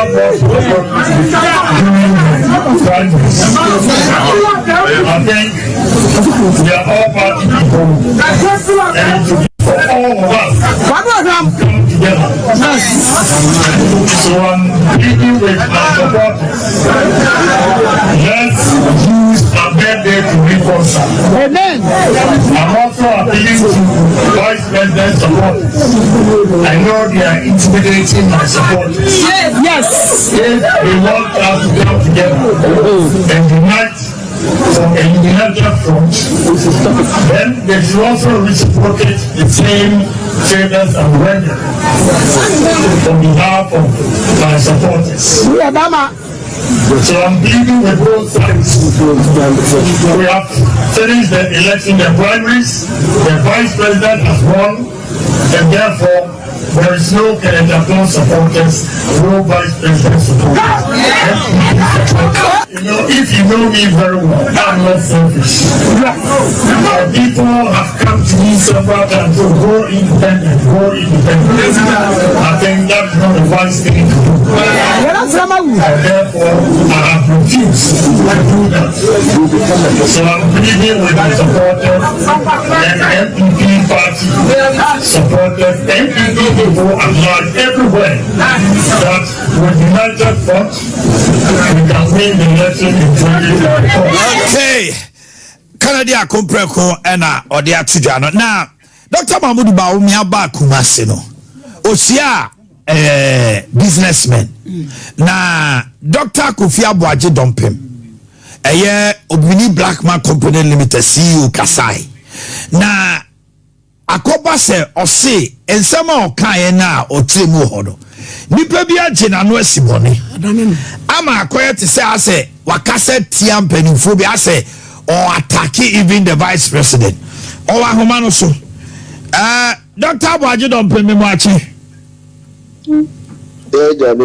now I'm to say okay yetie wasem na Ayɛka me ayese matisa wo se ensama awukae no ase bi mu tutu na basa ne sre bi ma fa ba bi edi sisi so te se ne ase de wo ne aban ne wo entokwa bi be ba cho mame ntie o na ansa na no gina so mame na yentie asama awukae no pote ye wo ha ne ewie a yetie wo nsoso asama wo ka se nipa bi atwa no sementi misamo moma yentie video no ensama awukae ebra okay doctor kasa Oman with us na MPP adwuma no when my advice who say enyo the ministers the MPs the party members nko na ye adwuma Oman dey say we the way with the vice chair yes eda sabe party e ba power we nyina ya ho dey na support to ya party ni timi ba power but it do be no omo be can say ye businessmen ye wo Asante region and I say e dey pa bia official obetima boa ma party no da ba power bia no obetima ye wa family so ye nyina be tie na say sabe obetima ka say Dr. Mahmoud Baomi any Muslim and the MPP power, which is true. Now, ye boa ma MPP power. Ye team project and say, and yes, our Baby Yisika be the Amaye. Them good policies are a beboa ma ye Juma a tumpo and an a here say Ibinya so that ye Juma a good Yano etinya pejaye. And also by no the new 780 and then said na supreme because that time no we feel say or crisis ma the jubego na MPP by say abeye west ama adwuma ni kumo eti me ma no hu say obaye na oni e be kasa e said the obaye a oni businessman be kasa e na supreme okoye no enema woni e kan yi nyina no sabi ba bi otene de na yintimi ma ho emeke nsem de preach no na the person obusa na MPs ene ne ministers ene ne party members ne say odi na chijae odi ye na chija wo mu no omutimi hwe ye businessman na ye wo Kumasi na programs ene wo hawa ye wo mana okay which is no na if you ask my men cancer cho my all say abuo bi ni efe ni huye say otawochi ewo hu na huye say wo tinefu je or you smart or no momoja One way I would bow with some show the bunny penalty cool. One way any panel so what prayer and so now Kuma will be the one that okay. It's a some of the kind of. We be able to say about NPP, but me, my Dr. Mahmoud Baumia, who the nearby also say, then penny for no almost or dinner chijai or mono. One tea, I'm your human in egg. Okay, okay. Enti sɛ ɔne nipa bi bɛnante sɛ bie mu a anaa ɔbɛba bɛdi president bie mu a ɔnhwɛ saa nkɔfo no yie sɛdeɛ ɛbɛyɛ a next time no so ɔsa ba so ɔne yɛ bɛkasa a yɛn nyinaa atumi asa aba na yɛbrɛ kwan sɛ ne nipa no bi yɛ dɛ ɛba ne nipa no bi ama because ayɛ biribi te sɛ asɛm no ɔka a deɛ daa ne da meanwhile no yɛadwuma nso gu na adwuma no nso agu nso ampa Oma na ha President Mama time na me see aban nye kura no let me try electricity 20,000 a month and let me try electricity more than 200,000 e tu be adwuma no be wie no de bia na say untimi ntua obes untimi ntua nkola aka untimi ntua hwe na ade no so ba na eba and say electricity bill na yes automatic uye adwuma wa anya adwuma asa de eba na eba makonwa nkran makonwo Kumasi just obia na obetuma yes bibi ama o enti we waka no eno ana o maka ena omo do omo chijai obia ni ho asebe no obefa phone se party member se woye MP se hwan obefa phone afre na offer niji maybe na honorable energy minister Dapo my me pay tele ya 3 months let me pay bill 600,000 you do me life more than 4 months let me issue generator because ejuma me ya in fact I don't know how to say betimechia and no me ya kakra ena oboa me ema o ma ye so bia ma me a me chia so enti bibia ni wa ye no wa ha eyeye enti me dia na me ma na adwene aba so say ensam no dia waka bebi a kire waka dia wo kan nyina kire yate nanso enema bi wo a on hwe se ebi a dia wo kan nyina no ye behu no se eye no kure am ye hu dia yenso ye aboa no wo president na opesu si no na ye to no sabe ye businessman so ye ti krum ha no ya ye adwen so ye so ye ka ti no ye pre no kwase anyam da ntinye da bia na sabe ye be ye niam bia na as a political parties no ana politicians no mo beba no na omo de timi no no omo pe omo nya timi ni wi a na omo de ye niam omo pe no omo abande ye saa niam no eho na me gina ha me ma papa no ya we saa niam no so be di president a ohwe saa niam ni nyina am so betwa ne de hia also timi ye bua industry any business ebeko na nimu asante region bia no ebeko so asema me kan no sanity ba sho me to asipi pa me do asi and fi say emu ada ha ma do beti asi bia ati asi me do asipi CEO of Obini Blackman Company Limited, the producers of new set natural mineral water oh yini now what to say ah do ba dia say asante bo aso mami ha dia kan mamo na yenchi mo yini yo the floor is opened ya darafoni etiefo nyina ase ense yewura wakasa ubini emishirano na sede Dr. Alhaji Mahmoud Baumia kwabraje mai cancer container obepie mu Kumasi no ofre adwumayefo nyina ase wontumi medina mpani wo bra wo num obeyi wo mo film sanso mo so boa epeja o man se ankura bi bebi adwuma no obefe nipa se wo tia wo mu kan eboa emaban kura no komu ya to mo na ka say resources bi wo ha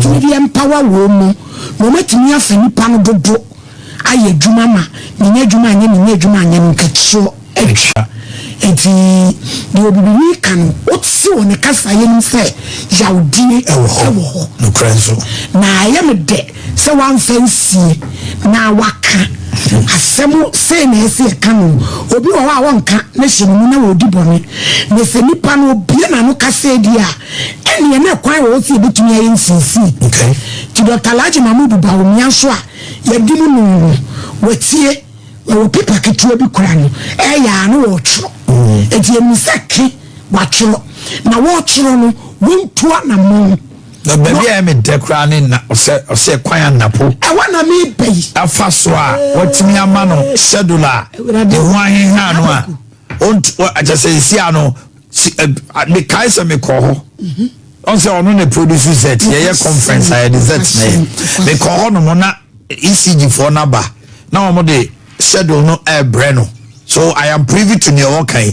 It's a month bia no mama no amount of money otia e betimi ahehan no na watchma energy ma and the boss no so ne ho ato no enti yesre egadifo e wa santimantam businessman no a papa Bawumia ko show me say eno obibini die nko abibu so bewo ba ko me enu mensa bi me fie for instance osif cafe ne be so otimi kokori abeye emprebe say afewe asisi okoba ko pe eno kura no se be ya obo obeyi ni ma no so be ya se ya tinchire twinkan enti sane ma ni nyina Ayɛka no wo munye na papa Bawumia so betimi atu anamo bia me hu se enipa no nya me ye kura no waye we ya ne nyema bi e keka tumi ka bi se wonye waye o me president waye we no ontie we mususu frɛ na wontu anamo bi fa ho na Dr. Mato Poku Prempen so de waye efe ekonkan waye adie asani mo nyam odi nkura he enso aba se obi nkomu buobra electricity who how about wajuma eswa na 200,000 because 2 billion a month de okotu ya enu nyanshi agency na for so ba etia ya problem ade majuma enfo a omo start bia no Dr. Mato Poku Prempen waye we ya mobibini anyi onu nko obi nso ba no san yenye ni na ko so na sene no mo wa wa fanche no ba wa spread ya ma no ya no yesrem anya ado onfanche no was spread ya chiche mama no sebe ya busumi bi atua wei na woni be no so atua kakra so na wo de ko na emoa Azante no bibi se obibini ya de se we wan fa nsemisi hinta no kan ho wi kra no sabe kan ha me nyati na mi se nyo bibini nko na wo sati bia we si mi se music the companies so you see na ankra de no so na ye we what light bill the other bills kwa na mi se mi de o kan ha se na mi da mi kan da mi se onompanya bi de ti se manfo bagire di kakra aka se gidi na manfo na ti se ni me bi a o kan ni sha se ma amanfo yin popoye kakra okay me kasa ase ni da se wo se bo ma port obama ne ma ha o ma mu senchene kakra okay eno be ma amanfo adwene se oba obetimi na se onya ma ye kra wa yesi ye tina wo se ya me ato obawie de o ma kasa tu no wi a wo that is the problem now okay we want some o kan ede so obibini die so 7 first or 20,000 na akuto na it's about 100% increment yeah and going forward you know there are so many businessmen of his lives our system I was say you to identify one no mo come as na payment plan omunya binya eboa mo because say for so some corner bibini black ma wonya what do you 200 billion and it is the 2 billion 2 billion ni other staff no obele be off on my cost of production crazy so what you say you know omunti na me can me see me coach can ba ku businessman say no yin kan the rate of importation in the past I know muti me 3 times na ba ko no ekoba wi na ba ko ni bon aba ba yedin first now crap mensa ene aba ba ko a eba o pese o de pen ba ko na agi pen mensa bo na mani bo no ekosoro nti aban no nye bibi mo wo nti me de bibi ni wa ya de mi so mo kokohia wo no ada pense individuals no be kasai yeah omampanya be de ontie na mi se me ya onye bibi mpopo bi ko na no mo ka se mazi fo ko waka je ni se omo kra woni mfita kware ni teme ba ade na wo we house o tema o ko tema ya nyowe na so de fin kan ebe Kumasi Kumasi anyan kwanta obedu customs for ahyehyɛ omonta de say madam blue say green no omu gyina ho madam fu bi wo jemu okoba bia be no oba asante dum kan mayen mon kan mayen mun nyina ba na mo ya ba nkofo nti mo waya wo mu su saa otimi do nyama ba asafo na be banansan de ase swati eye ba no say eye funny who de ntia eka no mama majai ye ni no masa mama it means that penifo no su du bi oh my now so then why do you make it look like nipa no ne homete yo yi niam kwa boso kan e ko kaishi o de ko oni ni nyina ne tia the same obedu anko de awo se wa under invoice yo se dey yo na oni omo de niam ne ko sell so na e wo ayi abu na so wan tia sika bia ombe yi niam ne nyina gu form enti sensuo to bono kra ye wo ka away free nana say o ma ja ba akro mo titi to offices no ehwi amanfo wani o mu koda dada nsemu sade na me to me niam a ohini abie ni supermarket no oto niam na o ma ne bet na to ba akwa ni amaki oto ba akwa ni amaki sante mo ma ni obi bebo obi troku no nsemu no na me si na say na wa ti say X5 ba ku bi bet na ho oto ba nku na oto yare na oto akanti na amaki no amaki bubu mu mani na godi ano ada e video na about social media hey asemene bro businessmen oh no but onim say in the government quest to also get taxes no it shouldn't be said the few should be overtaxed to the point say womu komu hiha womu when you do that eyewa na sabe hit you because at the end of the day so be the black man for the 500 oba to so about 100 400 na wo fie no the almost start ya can say aban ni ma adwuma nya ye ho kire e be ba so when you are creating the enabling environment think about taxes on those people now almost see them yetimi ma yes government company bi tax rebate yeah they are individual be our linked to government and now buy one the baby the amount of tax rebate now say debate be buy and came be 200 million Ghana cedis or $200 million worth of tax rebate I who be minority ebogu here meanwhile emprofo e wa hanu we obi di so bi black man ni so ni eno anopa wi anumre obi di so Boris B the BBC chicken enom ni ade no they are local industries when they thrive the local tia ensemno ene yakwa akotie abanite no wo hwe said about me wo be pie mu Ashanti region last week na woni just dignitaries bebre na be hia yensem a ori tutu dwa ema wo mu nyina te ase se wontumi mbu man no ebra sankrofo we nyina no enka wende ye dede na adwuma ni oman mu ti se kwabra ne so ebe bie adwuma na the end of the day no so no wo bie adwuma ni wie na amafo be hwe no be na sa aban no so sa the tax ni ade ebebu ni kondi a ene na adwuma no obie no okoya na so by ATP ana ya sewa then na be ka fancy ma yekotie no anana on say tax ni dia na ya sewa e ha adwuno o man Ghana mu ase papa so be bie adwuma na at the same time wo hono ma na nkrofo ya ba ena aka 10 ye ma o just 2 weeks benye se be ba betum eno so na niema obeto to be dia fa adwuma mu akra nya example kakra na ye to light ye to na tax ni sa be keka ho sa na say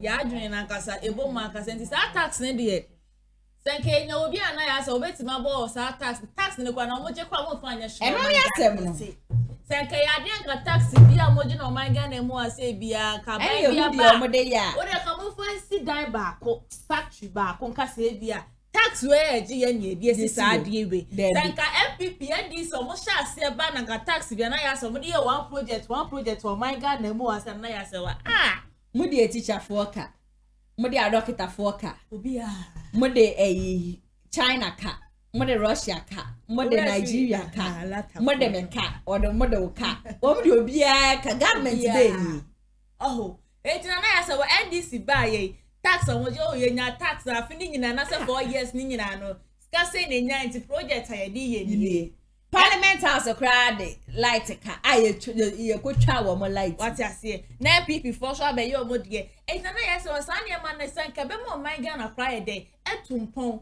e so omo so de be mo de omo so dogo bi kure nu abe obanya ka so be me ye ho akire ye no na noa na obaya ma ye ho akire ya ntina me so mo nyi obi an ko fi nkoda NPP government pa ba o kan yo etire nya brofre da bi ni ya pe ma hye kan crofo me yas wa miti kama papa wo mutiri mu na busia kan yasam ketwa manu adi ka bi sika ye jinja ni timu star bi e hye de e koso di tiri no mu ena ya se wa nya easy o sen kana na do ba pa na nya kokon wo yi kire ye se sei na free bi ko se prophet ko aten kan yo wakase 4 years no na ro ne de ne sanka 2016 2020 ye ntwa ne so enso yes da bi former for nana to aso adu show boy adu guy adu kali I don't know ye any ye no ebusia me see yeso ne ye wi ya na eboye na ne yase wa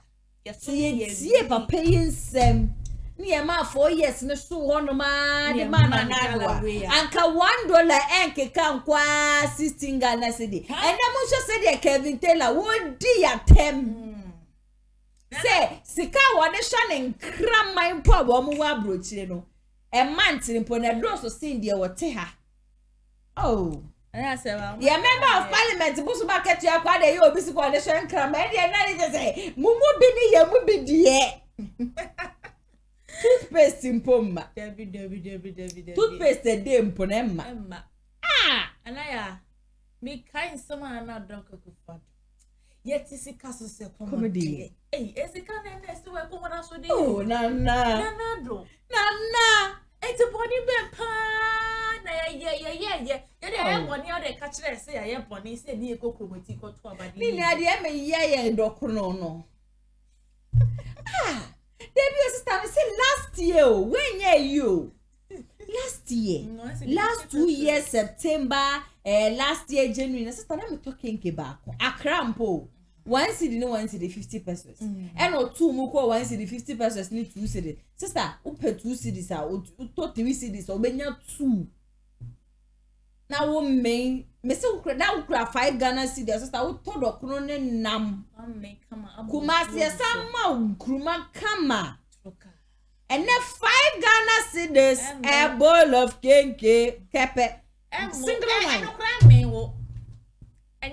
single one o ebushia oh my Ghana na yesoi dokuni to say and I want to machi bayire akura so mu twa bayire ba akope 1 cedi 2 cedis is here go 2 cedis 2 cedis bayire ba ko say the first night 1 cedi almost 2 cedis bibia boy de sikana na do ka se yete so no why na aba be peja ye free sikana so yesro sa fa ye kosi so se obi na aba be peja ye free sikana yete so ne dia mesra wo ne ye ndi ni ye fa ye kosi so me se mi tumu odru ye papa metumi atena so kama fa mi kosi so this is not what we signed for.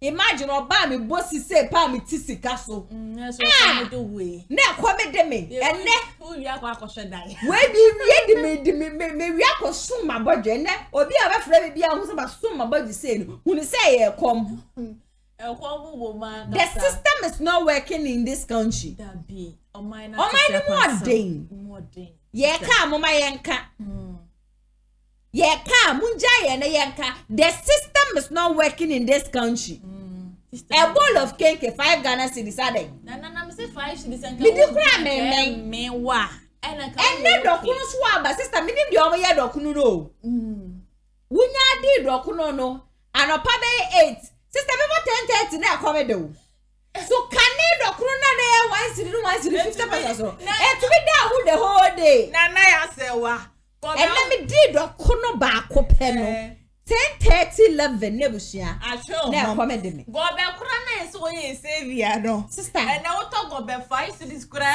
me wo and na David to awatu no go be mu no ni angasa me to me kasa abadavi David made the kuku aden to go be na so na wiase nyina age nkwa no no and na gawie nyabo gari enyabo nyabo twedi amponyankopon na hweyen yo twedi amponyankopon e na hweyen ene wo nua bi no bisa wuska na wo bia no waye na doye na man dem waye den misisi awu be me na bisa wuska no ma me na ma block wo enye fi asa me ba be dwendwe wo ho no ma ba be sunu asa ba be frefre be ba be se ma da je me nya sa ho no till the moment I ask you for money you don't give me kwekwe well my child block me ye na me ska ma block you Alenya izo ye o ma di mo ye den me ma be se ma da je me frɛ me be twetwetwe ma so like serious o ma ni mo ye den o ma ni mo di o me yenka e bi won ma ye ka I think him no anopa video people were like and abroche nyina na mu ide masa can you compare abroche to Ghana so e bi amu ye mobo can you compare abroche to Ghana wadane hawa kumse ane o say mo abo Germany nsuo ni hontimu nyale wadane hawa kumsi masa e kromedi yo what the chapter today but maybe just 1 week mo ye kama sare kapro anything you have ha ni abere no ni asoko because the system in this country is not working. It's a just say wo mo wo ho no da no wo mo a we bi meka we bi fi I say wa obi so photos made is last 2 months we say ono ko ya 2 times 3 was here sister me koto air fryer me bedu krom na mo say air fryer 400 cedis na Sunday now so the following week me won ya mados until the following week na ma ba to sister me call the following week last week Friday me call ya air fryer 500 cedis now say aden less than a week ya 100 cedis and say me dey me ka ma bi so Nigeria ya me ni ma ro bi be ka so to was 700 Ghana cedis no so money more dey ya tum say one tuma wo kokra niema na dollar ne kosoro enti se wo ton sa bo na emoa no cause dollar no e kosoro $1.16 Ghana cedis aden and obi ti amano le bi $10 in yesko ba o ma $10 amasa be ewu ama wo krom ha o yesu across kasi obesin wo mama so no de bi obo mpa ya kai se bi o ma za aten erade mu ayen no ma ye nyina na enye skafo me de be skeni yire sikani de na ebenya bi na o se sikani unya ekro na wo sa de betine mu no eno ni asem no because ekro na de be nyema boarding e dise wonya sikana se wonya first to konya ko bo bra ye na ya so beka so ye kushini ene mafo wo mo giskedro ni ade na me blame wo mo ono madane akrofo I don't blame them no because they are suffering yeah 93 days guy be was my university for years me nya adwuma nya obi store no na mete aboso me so atale potuo bi dia mama when I'm to share me my degree na me to no mo nam se sa was mama nya wo be degree aba be 400 ne 300 wo ko ya na abaye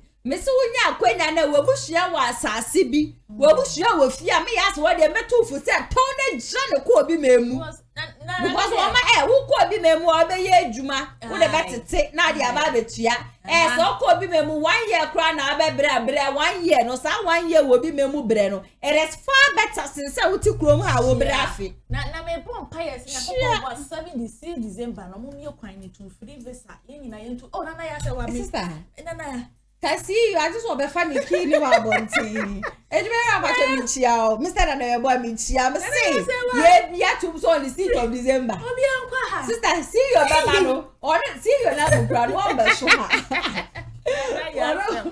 oro se betu akoro wa friends me kwa ba ntino mo share me see you we dey me ha ona bi di wachi ye di wachi da mo ya sa wa he o ma ni mo da ya no palma sa 2 parties ni ba ko sa be di so na me do Nyankopon se na I see ye tinisi e je tre kom no e be san ba ya sa simu bi se gari kura nyabo nya me be hwe na me ko so nyabo na eja why say take tre kom ma na ko pega sheet bi e dia na so ko pega e ba ne makwa di mister ashokra na ntimi e be sia nya me be hwe ye wate ATP na ya se ba me saka audio bi okay na areho untimi nka Mr. Mo nyame frewa membe ka se nyame afrew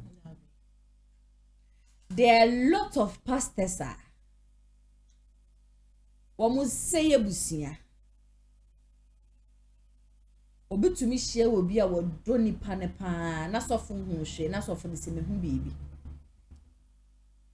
Audio we men sakaye no. That moment I started crying. Because me ameti he sofo bi di bi edi me pain. Senye nyankopon wo hu me moba wo ka me ho abusia. Kasa do emi ni baby anka mabra bonam. Enu tina na wudi enkrofo na tem na me ka say relax because obi wo onu ma sofu bia ye na de ma na ko ne ho nti oni gide bia wa sofu bia mu. Imagine mami a wa biri ne mojem ahye ne ba wani yefunu mu for 9 months. Owie ye wa hye ne ba ma ne ba na nyi nyame ye ne ba na dom ne skaba. Na maame no ne ba be ma ko wari oba. Na wakwa asole no atumi na asew na atumi di sika akoma sofo ne se bomba asew ni beyiye wa asole dem ye guma mi ye ni masepoto wa asole dem ne manyi na puno because of asema sofo kan ye be fa phone na friend na o se ya ne me de se adwuma na mi yo na ase na se mi mbo ni beyiye. I was like, wow. Nasi nesi boni be yentino. You had the guts to say, mami ni ye beifo. Or say, I say me de manji sika na manya. Anko bi fufro. Ebe jis kana ye sadie no. Ye be say nyankopon afre wa na. O say ntina me de ma adwin didi no. Ebusia ebia na wonte de me kana se. Me hye se obeka me ho ne yakọ. Na yakọ akotie ensemi yaba. Wunni ahodi ni akukuduro na eja wape hanki bi e de ato ho no because enseme wasa audio ni mu no uchi umutan ya eden ya nisuo de ebi be free weni ase aba yenkwe na yenkotie mrasisi ya. Good afternoon. Osofo Benini. Anio. Okay, Sofo Nyamishra. Aini. The friend Osofo Prince Elisha Osei Kofi. Elisha Osei Kofi. Aye. Watching TV. Mpachani. Okay. But your song here. Onyame adom. The radio say. So from Pacho, the entire me freo we in say a rebi ba wa sorry a friend ejewa ananse a erano I want tafo a mo ba asori ebede nyame ase erano ni kunu fi abrochire ba ni kunu anum fi abrochire ba na erano ma me ni ebusuafo nyina ebede ase wo asori a yeso na obo mpa ma erano won tafo meanwhile na IVF na erano ye me pacho edin to na se wa so dem ho no obo erano ejewa no na se beyi ewo nipem e ma mo mama me ne tena afom wa so dem ho mo ji obi a mo ba phone wa so dem ho so from pacho ya we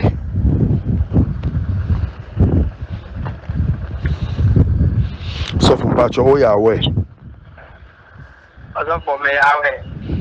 okay ti di America na no kra me boa Asam na wo kan ye no kra.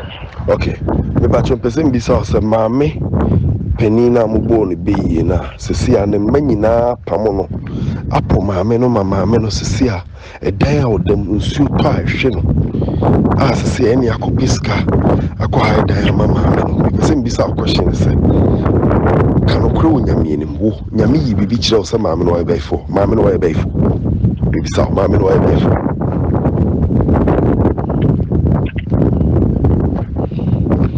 Osofo mi bisa o mame no ebe ifo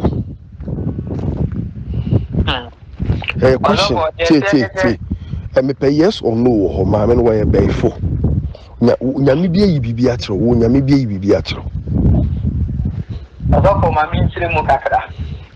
Me pese o ansa me ho na ansa na wa kire mu mame no ebe ifo Osofo mami no nya ebe ifo. nyame yi bibi kire o Ya bi. nti ba nse na ahenti afemiti nkire mu no Ntire mu ni se mami no ne baba ko e wa manoni. ne baba ku ni Ghana wa bloche ne yele ene se men kasa na ase ne yebefo enti ne yele no na se men kasa ne mbom enye se mehu so obeyi maame no ni beyi ne mbom abayewa no na se men kasa ento no so inchire mu no so ma odan ene ye me no mu ntem asem sika kakra eno mode maame ana mode damase but no mo pese men kasa mintumi inchire ena minim denti omo kasa men kasa ne mbom esa ze sika kakra omo de maame nchino nzu mi jetu se me kasa ama o ena me kasa nti minia na me adwuma na moye se obi abeya na ho beto no no ye nti mi hu hwe no no obi aba se me ji sika na me nka bibi nkyere ne wo se me ti na me unim se enkwasi asempa na woka no debi o ti mi ndi matemu odofo unni mi na mi ni mu o ya popra me nya popra nti no o ti mi ndi matemu ai odofo nti ade a wuye asema wo ken ene dia moye yi senke kopie social media baby a nti nka ho beto dia mo nya me adwuma yi ye ka no kra no kra ne se mi ma ka sample wi e kopie social media nka enimguase mi menimguase te sewo mi obi animi o mi ma so ya me ye me member 60 krampo ye ndu obi animi wo e no obi anim wo Ghana ha memma onipa ba akopɛ tato wo so a untumi ni wano enimguase kese pa na nke beto so wo man we enti social media dia ana so ye wa agen so wo de beko secret TV dia enimguase kese no wa na woje deje obi animi wo na wagidi obi anim wo wiase afanani na timesrew de metimi aka ne se me pa wo chew ye ntwa so maka no kre na kyerɛw ne mbom so ye se wo de beko ba bidia mema enimguase ato it's a blogger say what social media di na mo me na yate minum kwan ya mefa so a enimguase beto ekwan bay me wo kwan bibiri a mefa so embeni fo za akokɔ nto bedwem timi nto bedwem nanso me kwan bibiri me ka kyerɛ wa bɛda ho so ejina me pese ye nka wa ha yi ana eto ntwa wa ha ne mbom ye se wo de beko social media na de beko secret TV no so de ya mema enimguase ato e wo man so say obi abusua no me ka kyerɛ no o threaten me se mo be na be di intro na se intro de bia mo di enfa me ho odofo we de be fa ho intro ni ye di to so enfa ho but we de e be fa ho afa wa asole ho we de be kese party ni na e be kese party ni na ai so ma ho ya me adwuma na wo ye no ai koso ai di me de menya ji misika ndi ma ye ma femu de awie o ma nya ma misika no ma wie ma femu de nti de aka de e ye busia na asem enfa me ya me afro o nya me mfrɛ me no a mi hu hwe no enti na me so me de ma adwen de edidi no obe hu me na ma ndi sika na anke be ko bi foforo but ma je ma ya ma no nipa no wa ye free me so ma ye free obi a ho atɔ no de aka ye busia ne mi enu ntem asem me de minimum bi. You are a disappointment to ministry. The person out here says the ministry has life, it can die. Longevity in ministry is very important. Yamoye no. Yamoye no chabre ne bo. Ozo for there is that na ka kyerɛ me na man ka kyerɛ en ke ka sensem ne kyerɛ me. Bye. En ke kan kyerɛ me. Wo de wo ni pa ne ka sa. Ozo unji me ke ka sensem ne kyerɛ me o. Obi a ye na adwuma o. Obi a ni se no ye na adwuma na ho beto no. Nipa no watwa me ka. Aha, a business wa ma mi sika na ma ya ma no nti ato atwa. Ti e mai di matem. Me pese me ka kyerɛ. Yo. Ene koso. Bye. Me de men ko drop. Bye. En frame mpo.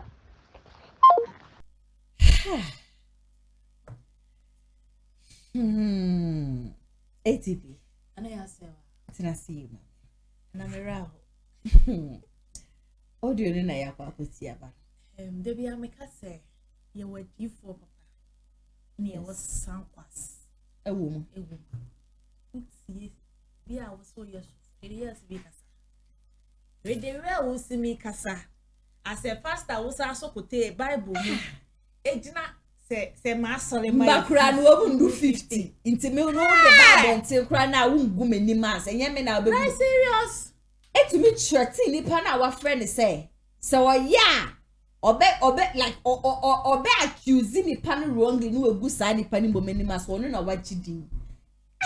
Then I say why me amiti way na sofo la na yes so yeah so me fanya foto from my home eti say wo ma me a wanye mo boso me nko no na so mami ye befu a ye puya mami masofu ni to be ye ne mane yeah enti mami na wonye mo boso me nko wo dem ti ko be chiwa wi a and I said ye fu no wan chiwa wi ka wo sha se wo babra bona ka na ya se wa ko say sister wo ma ni ne sika wo be ka se me mami ye befu a to be ye ne mami na be ye de nya de pa yenim say ye wo ma menum ni bi wo hono ma abro ni be ye ni de ahye wo mo ma me de ni say tu say ye tu ma me ma me no ka wo menim say oye be fo won jin tu ma ye ntu di a fine but say so fu hu say me ma me ye be fo na wan tu ye ntu be ye na ma me a me no me ye nu ye be hu actually dem hono like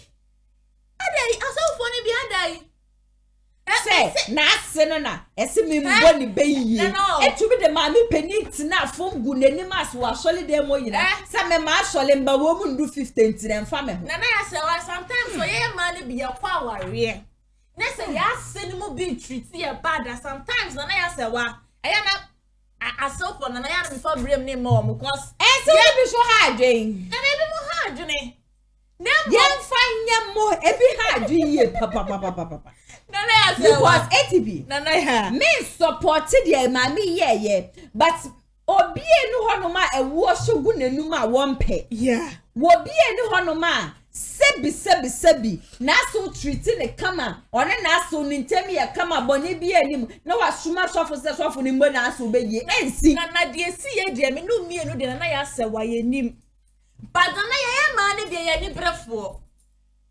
na ni kure na ye nka no kure e ma de se ni kuru wa me de bia ne kam se e bi kuru ba na ma no kura beti ma tutu nse bebre na agu na so o beto ejapade de o yiri ya to so amesrew e ma ne hu da dabi fema o lawyer mfensie na wonim na koto asase e koto fie de o yiri di koto so boy ana ya say me dey futu ora me dey mama me yo ba di bi na me ka yes ma so fu ika say we proud say why ade no oni ni person e wonu ne wo say o say my ye ma Jessica na me afro o say na me frame me dey imagine na edidi o ti wi ase no de sa adwene ye show stream me so oba na we yes na kopon ni bedi because yentina bi ase nya say o be kom na small issue bi o na be ko na ni maame na busuafo nso so na so ye maame kura wo kura si IVF no koye na wa ba actually dem aba be de nyankopon wase so fu da tumi awo afa do wa ma na wo afa do afa de ba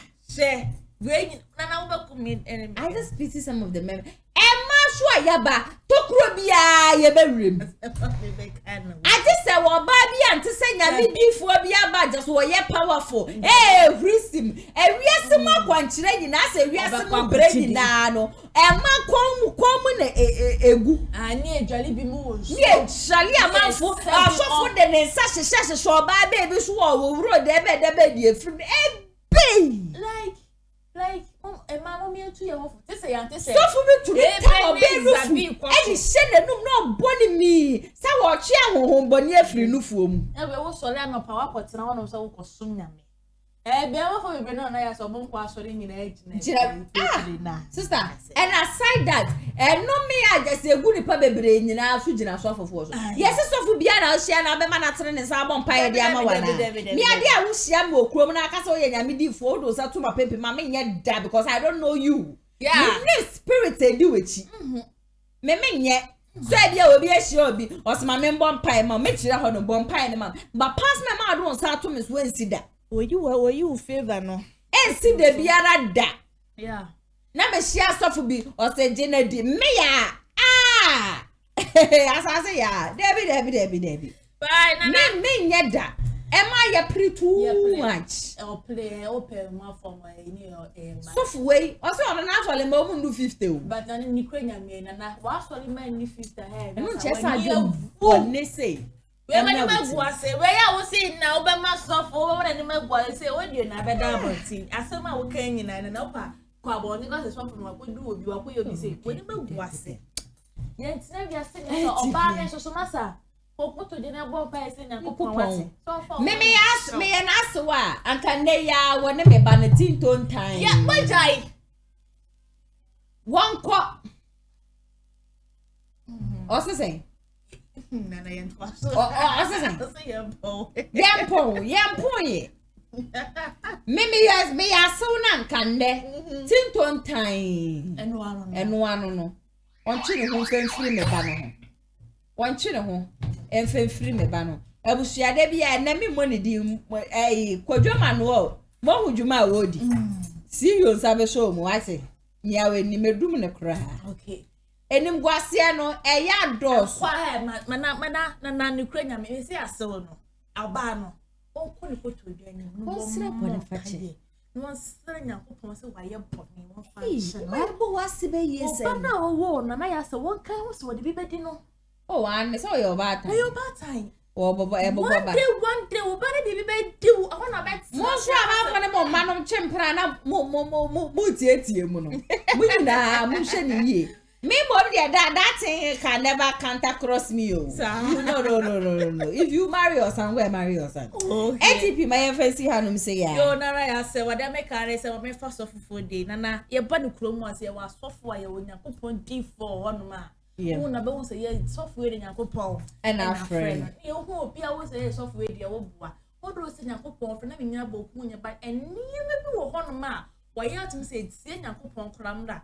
Esra ma no enya asole bia mu ne yekọ yes ekọ se yekọ akoso nyame enti mesre mada boza no monye ahweye papa efa emaye ebsia ha na mbre ma okan na nsema ye de beso mo no ye de ni nyina beba na wie ye mo a mo be join ye Nyankopon hwa mo nyina ye papa for ajintra wo bia no so fa comment section na say ema me weni jijumedi ye ho Obaso ya see 0550623377 and 0557036109. Me ba chode yakoso wo mpotemu say ya kwenhia bibi biara esi wo brono a wo so a entwa yie no obi chinche mu nsaje wasase chese bibia for send me ya say wa e was 0557036109 videos pictures audios so they send me a me phone eda hanum say ya dia me hu ni nyina no me ba cho wuntu esike bia ye be twetwe nkoma na ya hwekwaya ye be fasto a ye betumi abomani tu asate jadwumedie de o my Ghana ye die eno a ena ye hwehwe me ba cho open central school pon wakode a sabe me kanfu Kumasi online media school de ama baby biara wo baby be wie JHS wo baby ba be wie SHS wa wo sha oba na ni gye adwuma hu a me ba cho fa ne bra na o me fa ne forms 100 Ghana cedis pe aha na 100% practicals 3 months pe after 3 months baby obey adwuma baby obey attachment baby obey internship no ya ye be pe baby de amana media courses ahodra ye kire no era echegu ewo kasafoni ne forms so wenye be founders of Kumasi online TV ye kire kwa ye Kumasi askwa ye ne tia mas edin hwenim numbers 2 eda kasafoni ne no obetimi afamu bia na wa fresu company for no ma twetwe nkomo program bia so a wo ye bia no obetimi aton safre Kumasi online TV say yemra na ye mecha program na fema kama ye be streaming live on Facebook and YouTube and so edi ama ye 16 regions ne be bia be free ye bia no ye be ba dodo ne aba betwa edi ama kama 0550623377 obetumi afre ye esi so bacho wo so bia wo ton paint wo pe baby pa akwa paint papa bi dia ba begu ahwe na ja amafo bebreda ba be tona nso wanya kakra de egu botom dia sabe make for American paint dia ma paint me say your original paint ye paint papa pa hwe enfremu wo the foul down ho first coat na wa we ni betua say enye paint ye the foul down ho na e wo ro na e wa ni bi sa paint dia me di bi ekotwime da ho me ni twime da ho so obi obeduru be bia me fie no amafo crash ase edi bo no mi tramfoni anya asem ke 20 baby a wo bia no obese bia ye di bi brel because ye door to door di bi obese bia ba ya kache so na ubetu bia me pacho ye kira kwa ye Kumasi Meduma market ye ni ko af mo no e di insure ni moto nka so be se ye boa na ye kra cars fro bi memu ba Ghana so de ma wa eyade e be ni sa pepepe e de ama numbers 2 e da kasafoni ne no obetimi afomu bia na wa frey me editor Dennis and Madudo Kono edit video with the man executive producer Mr. Daniel Yebua. I ran not name some Nyan coming boni di by 80% min boni di your name see one of the mammy a Brent Paco Joe Mano over so tete be Bob Wakra lawyer fans Munano Yanko Shami Papa the better phone piano me ba betra fidie man say the won sensem ni na ba be so me am di dwumadi so be so mo e dia mete so ane na ya aste we be san so edi hia bye bye. Amafwe Kumasi online TV production yaba ne de ne yaba yedi equipment ekukudam ana yedi aba se eye camera de enam wiem de nam fom de enam ensuom ni nyina ye wo bi e wo honom a TV production yabo a hu ye pa se wo ye dwumadie bi etise wedding eye engagement and sorry ana schools se wo ye sem na bi na pese betwa ko all the social media networks no so e de amaw ye ni ntotonsa na fre eye Kumasi online TV production for na yamra na ye dwumadie ne Kama fe a ebo no eda from pa the production so the sound quality video quality ni nyina e wo soro wo pese wo hu ba bia wa ye wo Kumasi eyetia media opposite one ma anase to nsa ne frɛ wa homa trufo so 0550623377 Kumasi online TV production ye demufua e wo Kumasi kodua mu.